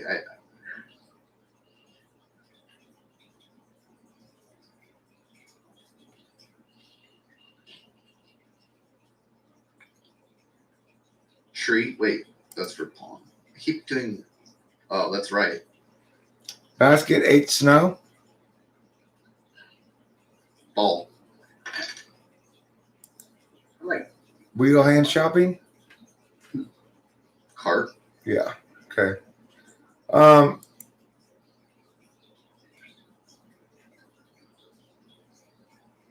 mean, it doesn't seem like that one an NI to me, based on the rat test. But I do acknowledge that those first ones we were looking at were weird. It's like I didn't think like the ones that Sean got right. To me, that was like he got it right despite it being a bad question. You know. that one play. What I'm saying there is that your NI is correct, but I don't. It had to say like 2 out of 3 is good enough or something, you know. You can just pick 3 words, and NI will find a pattern where there's no pattern. That's the point of NI. Like that's real NI. Like Yeah. just yeah. So He's a T. He's T. That's why his NI is like it doesn't matter if it's dumb. okay. So anyway, can you tell me about your eating and sleeping and drinking habits? Oh, they're not really something I pay attention to. I do, all the regular things. I don't really eat at a specific time, but that's because I don't really have a schedule for that, and I don't feel like I need one. Okay. Well, understood. Sleeping, I try to sleep at the same time, but it's sometimes you pay attention to other stuff that's not really relevant to falling asleep. Okay.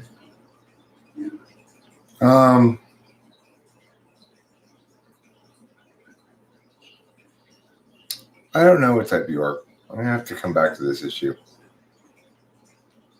Assuming that you don't have, you're probably running out of time at this point. Then I don't feel like I feel like I need to do a considerable amount more work before I can know exactly what type you are. I have a thought about what you might be, but I'm not sure. What do you think he is, Sean or Zandy, if you want to offer an opinion? Yeah, I think he's doing too much extra stuff right now. You think he's what? He's being an extrovert. That's not being an extrovert. So he can think. That's not being an extrovert. Moving around is not being an extrovert. To the degree that he is.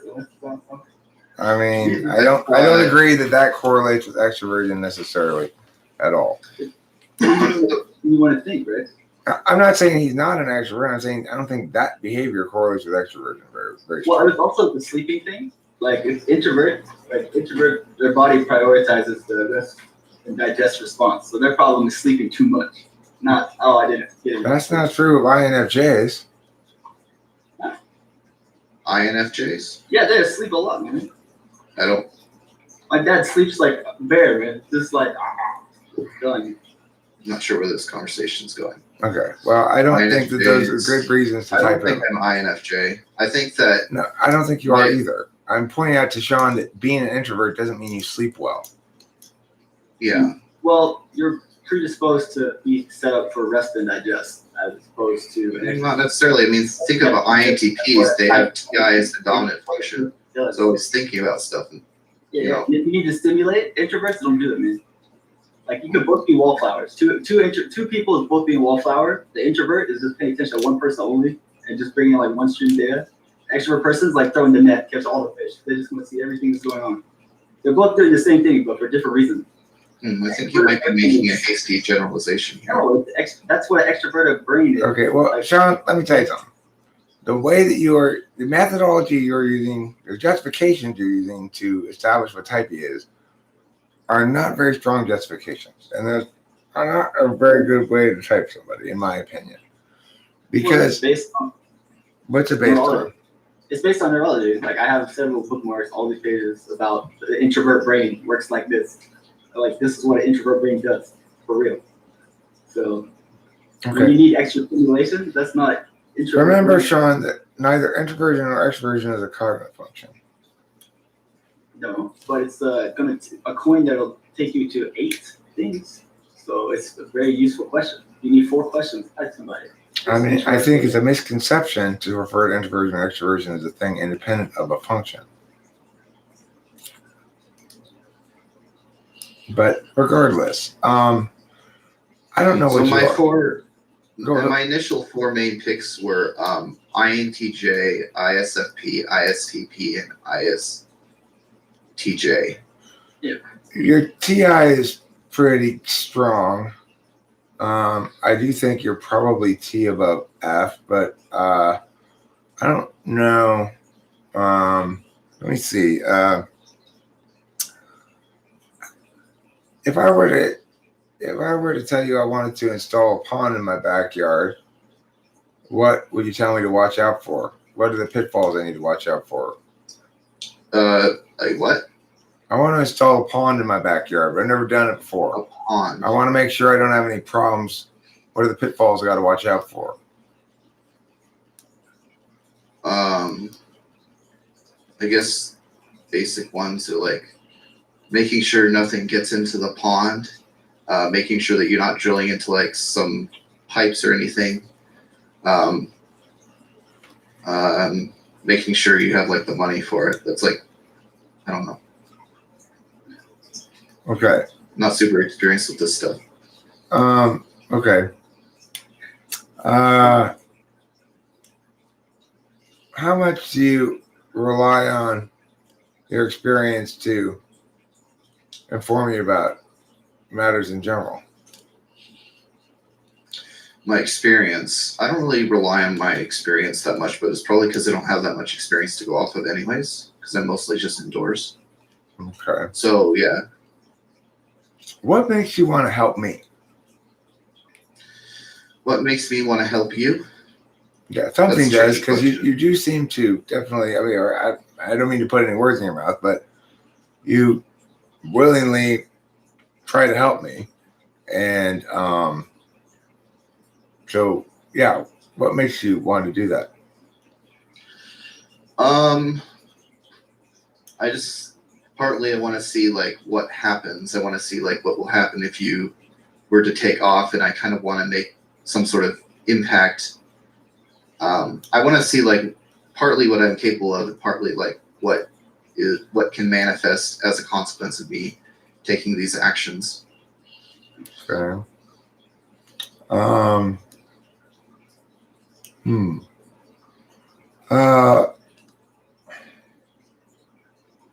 So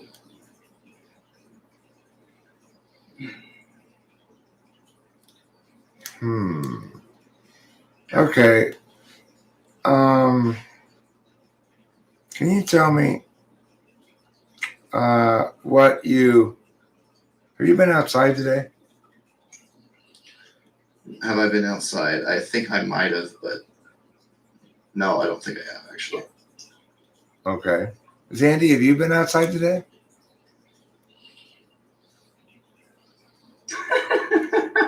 No, I have not. Have you been outside today, Sean? Negative, because 12:15. Okay, well, I mean, I don't mean in the last 15 minutes. Yeah. Okay, so Way to go, boys, with Do you- the SC coming strong. do you remember what you were doing at 2 p.m. today, David Sanderson?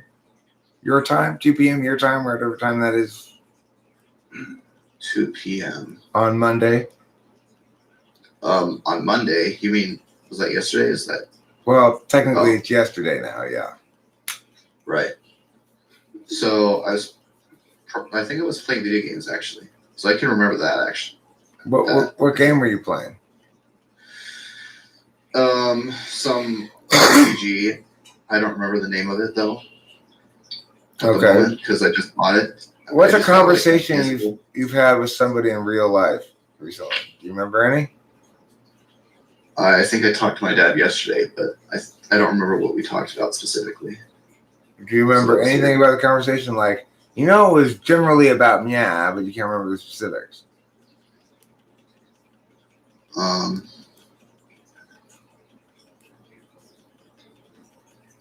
Nah, I don't think so. I don't tend to remember those conversations. Okay. What do you tend to remember? Stuff that I value, I guess, like stuff that I think is important, or stuff that I think I need to incorporate into my life. With Aunt Judy and she brought you a balloon and you were so happy? Like that?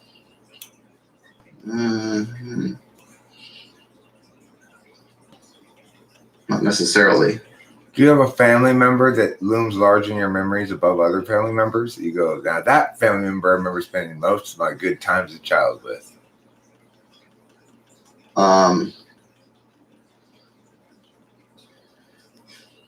Yeah, I mean, my mom. I spend a lot of time with my younger brother. He's difficult. Can you think of a couple of events that you went to with your mom or your younger brother stand out as memorable events? I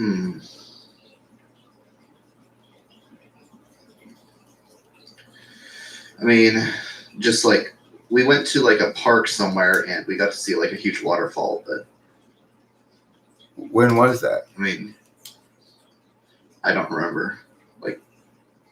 Were you Maybe a 5, year ago. 5, 10, or 15, or 20, or 30? No, I'm closer. It was like a year ago. This is something you did with your mom a year ago. You went to a park with a waterfall. Yeah. Okay, so, but I was asking about your childhood. You remember an event from My your childhood. childhood that you did with your mom because you spent a lot of time with your mom? Oops, sorry, kitty. Sorry. I actually don't remember a lot of stuff from my childhood. Really? Yeah. Do you remember when Santa brought you coal that one year because you were naughty? No. Oh. Okay, well, you certainly seem pretty SI polar. I'm not sure. You might be an ENTJ.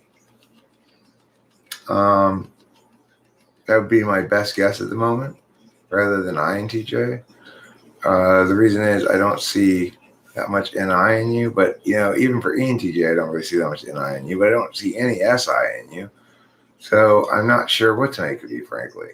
I do see plenty of TE in general. It seems to be, or I guess I can't really say I've tested it per se, but it seems to be a value that I've observed to you and dealing with you in general, albeit not necessarily in this typing session. The FE seems possibly polar, but could be 8th slot. If it's 8th slot, you're ESTJ or ENTJ. If it's 7th slot, you're INTJ or ISTJ. I'm not quite sure. You might be ISFP in theory, but you seem a little more TE than FI, at least in your dealings with me. Sean, Zandy, you want to help me out here? All right. So when you're a kid, right? Let's say there's 5 of you, and there's 6 pieces of pie, right? And then everyone gets a piece of pie, and one person got a little bit extra pie. What's your reaction? Me? Yeah. I wouldn't really make much of it. You're the oldest kid there. One kid just randomly got extra pie. Do you want the extra pie? Do you want it to be you, or do you not care? Do I want it? Just anything. Does it matter how the extra pie is determined? If it's random or if it's determined by some vector, does it matter to you?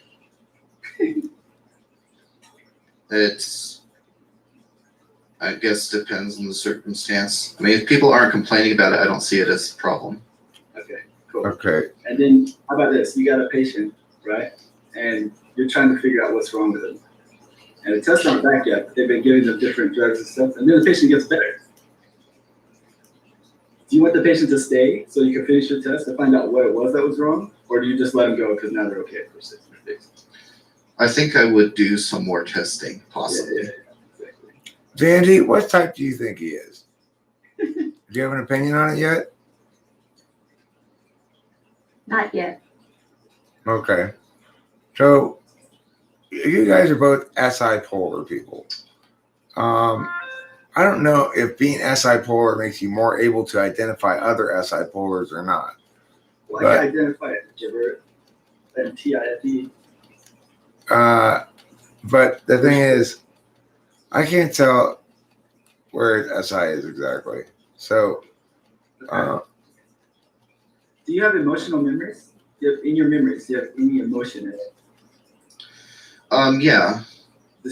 Okay, fine. Tell me about a happy one. Oh, happy emotions. I mean, That gave you joy.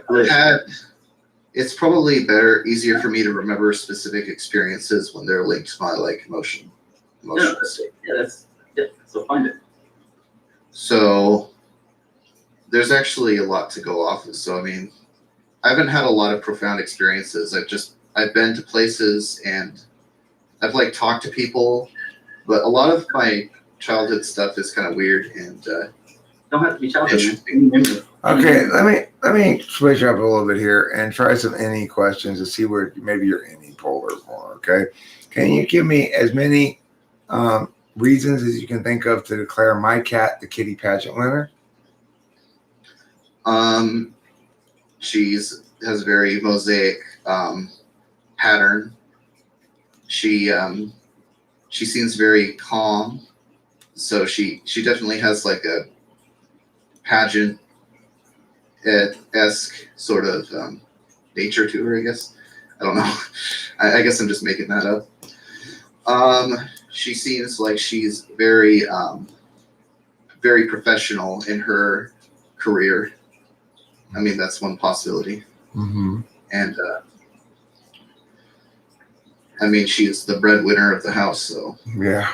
I don't know if I use that word correctly. How many different synonyms can you come up with for the word robust? Solid, strong, structured? No, maybe. Those are the main two ones. Robust. hard.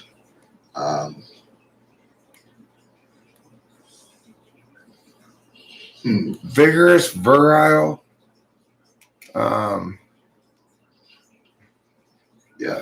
Sturdy. Sturdy, Let's see. rock solid.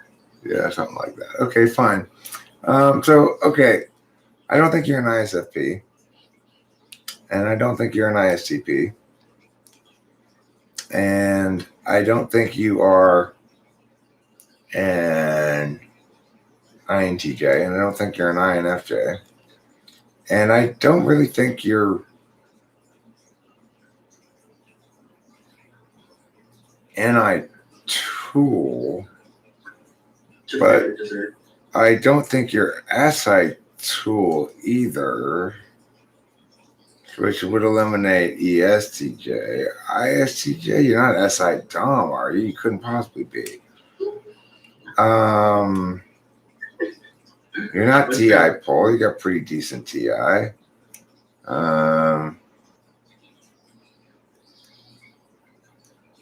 don't know. I don't know what What's you your are. favorite? You're a mystery. What's your favorite dessert? Dessert. Yeah, dessert, man. See, I get Let's say, I don't really have a favorite dessert. Okay, I guess favorite like movie of all time. Huh? What's the greatest movie of all time? greatest movie of all time. I haven't watched a lot of movies. What's the greatest song of all time? Greatest song. I'll go back to movies. I watched Shawshank Redemption. What's the best comic book movie? Well, let him answer a question, Sean, for Christ's sake. He's bipolar, man. He's not bipolar. Bipolar? Yeah, he's an ENTP. No, You're insane, Sean. I'm not. no. There's no way in hell this man is bipolar.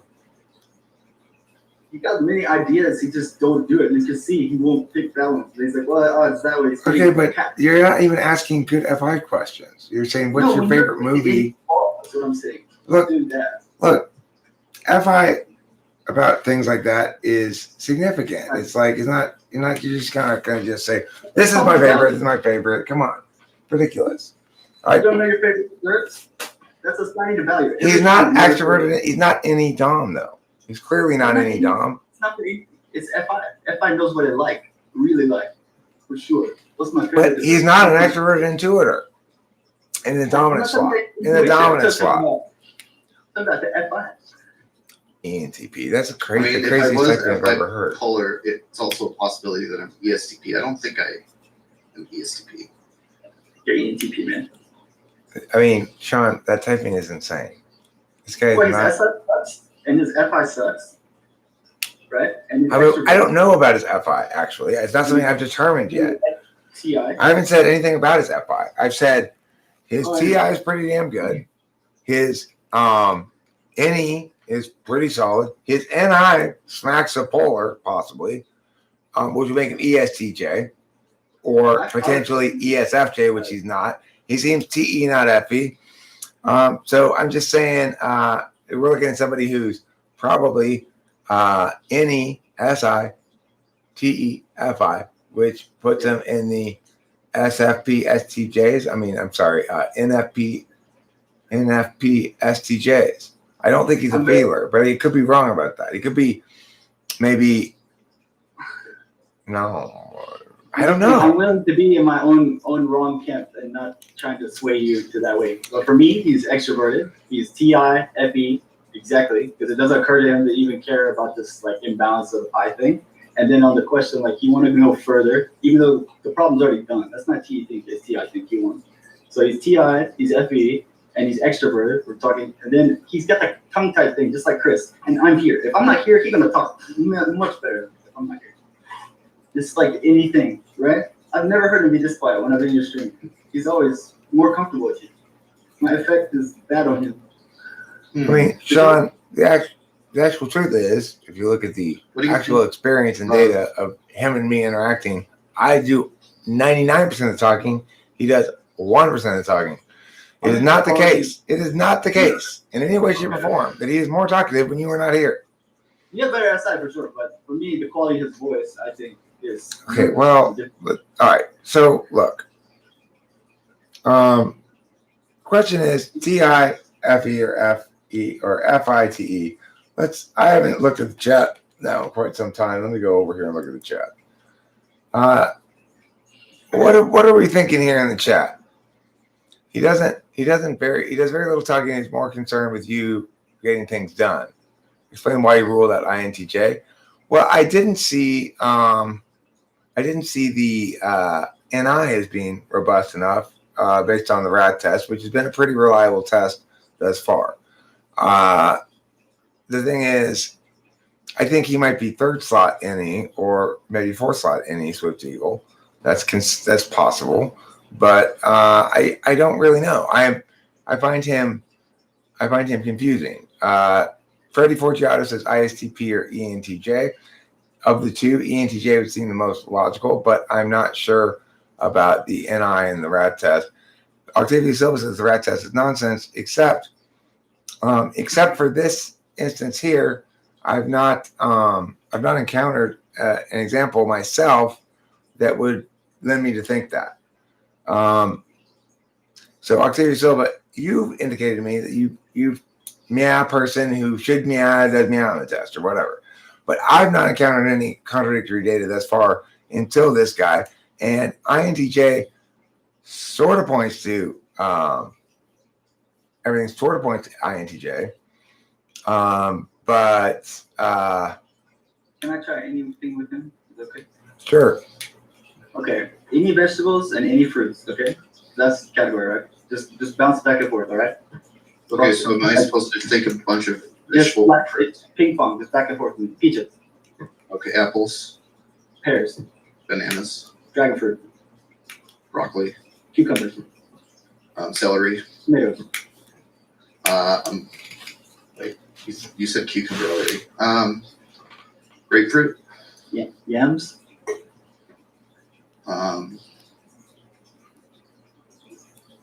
peaches. butternut I don't squash. know. I mean, I'm not keeping track. I don't know that many fruits. Double it up. Like I don't. It's like fruits or veggies, man. Okay, Sean, may I point out that Sean, can I point something out? Yes. You did better at that than he did. Yeah, but I'm a developed, individuated person. It's different. Like it's not the same. You're saying he's an ENTP with worse extroverted intuition than you. That's not what it's about. It's the individuals, like the stack, right? How It doesn't work like that, Sean. The stack is. There will never come a day, no matter how many billion trillion years you spend practicing, no matter how good you get at it, that you will ever, in a million, billion, trillion, billion years, be able to out extrovert into it me. Do you think my TI is worse than yours? I think it's astronomically worse than mine. Okay. All right.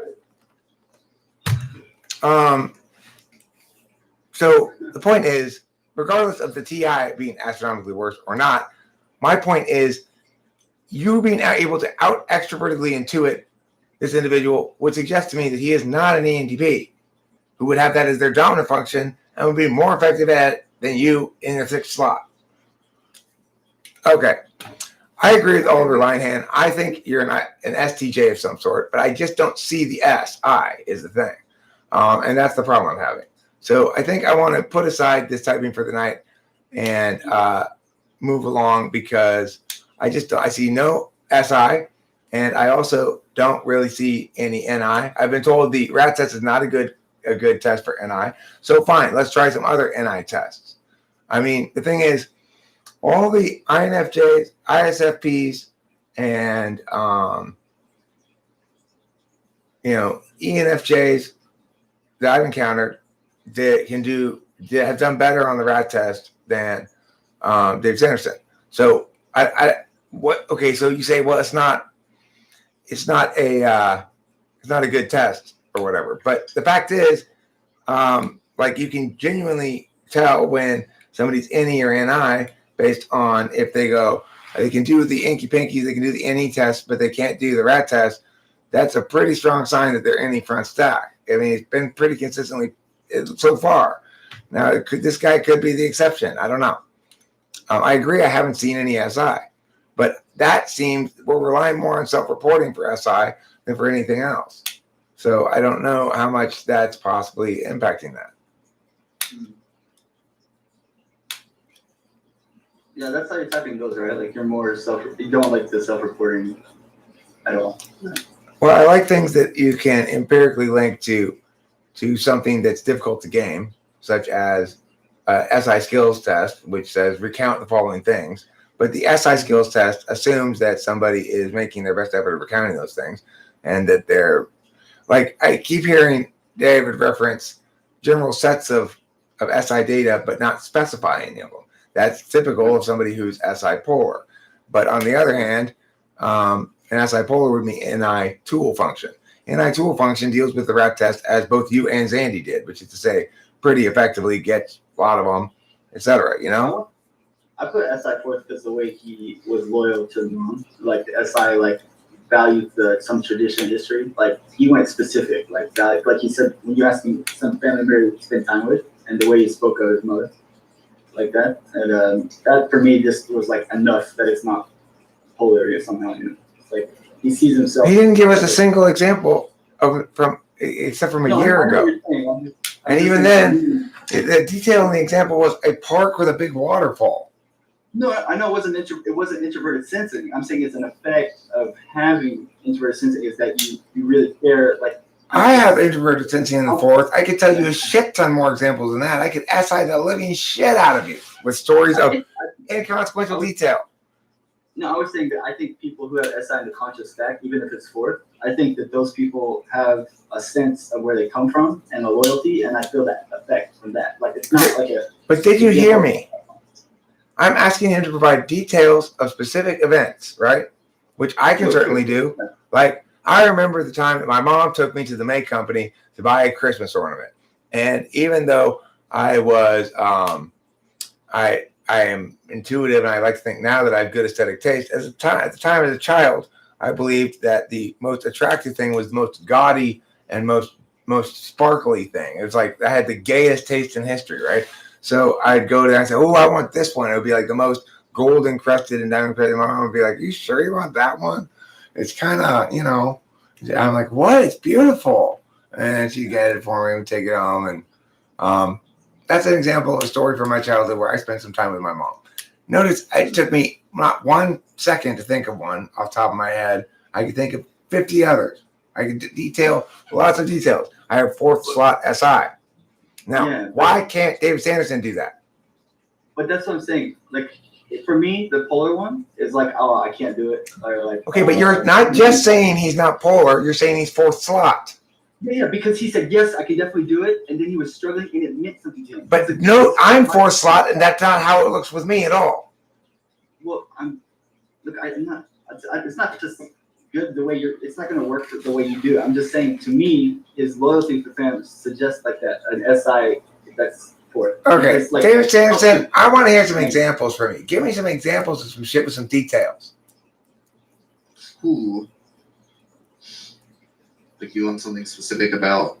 I don't know, going out to lunch with somebody, like your dad or whatever, like 4 weeks ago or something. Let's see. When did you learn how to swim? I don't remember. I remember where I learned how to swim. I think it was at like a big gym, like swimming area. It was like inside a large building. I remember I was probably like 5 maybe or something like that. Okay. So I agree with you, Sky Gear, that the NI test, that particular execution of the NI test especially, was a challenging one because I started in a bad spot. And so I'm not sure exactly what to make of that particular route results. I agree in this instance that the lack of SI is more trustworthy or reliable than the lack of NI based on the reliability of the test questions. Which is to say, I've tried many people on SI stuff before, and I know what it sounds like when people are avoiding giving me specific events. So tell me about the place where you went swimming. Give me details about it. You say you remember where. Not the specific location. I know what it looked like. I don't know like the What did it look road like? or anything like that. Describe it to me. Well, it was like steel-ish on the outside, and there was like a big swimming area where a lot of people would be. Like there was a lifeguard, and it was basically like there were a bunch of kids there. It wasn't mostly adults. The adults were mostly just supervising, and I didn't really learn how to speak until I was like 4 years old. So I don't know if that counts for anything. Okay. I have a thought. Not a question. For Go you. ahead. So like the critique to your hero function is like you just disregard, right? Like water off a duck's back. So like we're like critiquing your ability to envision, like recall these memories, and it's like it's not really bothering you. It's easy. I can do it, and then he couldn't do it, and then going even again, he's not hesitant at all. Like he's always down to challenge. Like, oh, I can envision whatever, and any critique that's coming at his hero NE, like it's bounced off of him. He doesn't retain it. Like it's not causing him to, you see what I'm saying? He's not having any pushback. Yeah, I think I would say that I'm more likely to be either INTP or INFP than ENTP for sure. Yeah, you're extrovert. I've never. Sean, I don't know. you really, listen, as your benefactor type, let me just tell you, the amount of confidence that you're expressing is That's far, I'm not far trying to far too much for the amount of justification you have. You know, I that's agree the he's a stuff visual thinker, Rome. I agree he's a visual thinker. I agree he's NISE and not NESI. So we're left with ISFP, INTJ. I don't think you're any polar though, so INFP possibly, but then you don't seem like an INFP. You don't seem to have enough. No, you're not FI Dom. I mean, I am leaning increasingly towards INTJ, except for I think what Octavio Silva says is correct, that except for the NI tests, then you seem to be INTJ more than anything else. And the other most likely possibility would be ENTJ. I'm still trying to determine if your SI is polar. If you're INTJ, your FE is polar, and that's hard to test. It's generally something one notices by affect. Your affect does seem quite FE ignoring, but I don't know what's your polar. So I think you're an INTJ or an ENTJ. And I need to think about some other NI tests. I also need to remind myself and everybody that one problem with this particular instance of the rat test is because I assumed, remembered some of the early ones, I went to a section of it where they weren't as good at questions. They weren't as well put together. I rejected the right answer on multiple occasions because it didn't really work for one of them. And so he said he didn't do well on the Inky Pinky test, I think. And that was a hard Inky Pinky as well, I gotta say. But it's a good test for polar, but it's not good for distinguishing good from middling. Okay, fine, fair enough. So anyway, I think the conclusion is David Sanderson, you're either an INTJ or an ENTJ, quite possibly an ENTJ, given the fact that you are so active, I guess, at accomplishing things. But Sky Gear points out INTJ because he's not dynamic enough for TE Dom. That's an affect thing. I'm not sure how important that is. I in general agree INTJ probably makes the most sense. So I'm going to tentatively type you as INTJ, and I think then I'm going to wrap this up. It's 4 hours in. I've got Shizit to Dizu. Fair enough, Octavio Silva. Fair enough. I stand bullied into the correct position by Octavio Silva. You know, I do try not to have that Shepherd Effie thing. Like, it's like, I'm not even the words I feel. I'm not choosing strong language. Like, it makes people react that way. I respect people don't want to be pushed. I don't know how to not do it, man. I really don't. Like, I'm working on it. I bet you are, Sean. You know what? And I bet that you, with your dedication to improving yourself and Effie, will become an ever more realized version of ENFJ Superman, the Uber ENFJ, walking through the world, bestowing grace and vision upon all he encounters. Hello, there, hello. Like that. Yeah, my cat may be like saying that. You're right, Kashitria Dharma. Next though, because it's like I feel forced when no one's talking. Like I'll feel forced to like add to the vibe, man. Like I think part of why it's hard to test me is that I'm just really tired right now, I guess. Could be a possibility because sometimes that does impact my ability to like think, Yeah, me too. Me too. process. how many times have you lifted? All right, I'm gonna wrap this up. I'll see you guys later. And that is just that easy to leave the autonomy room. Isn't that nice? All right, see you later, everybody. Good night, sweetheart. It's time to go. Blah, blah, blah, blah, blah, as they say in that song.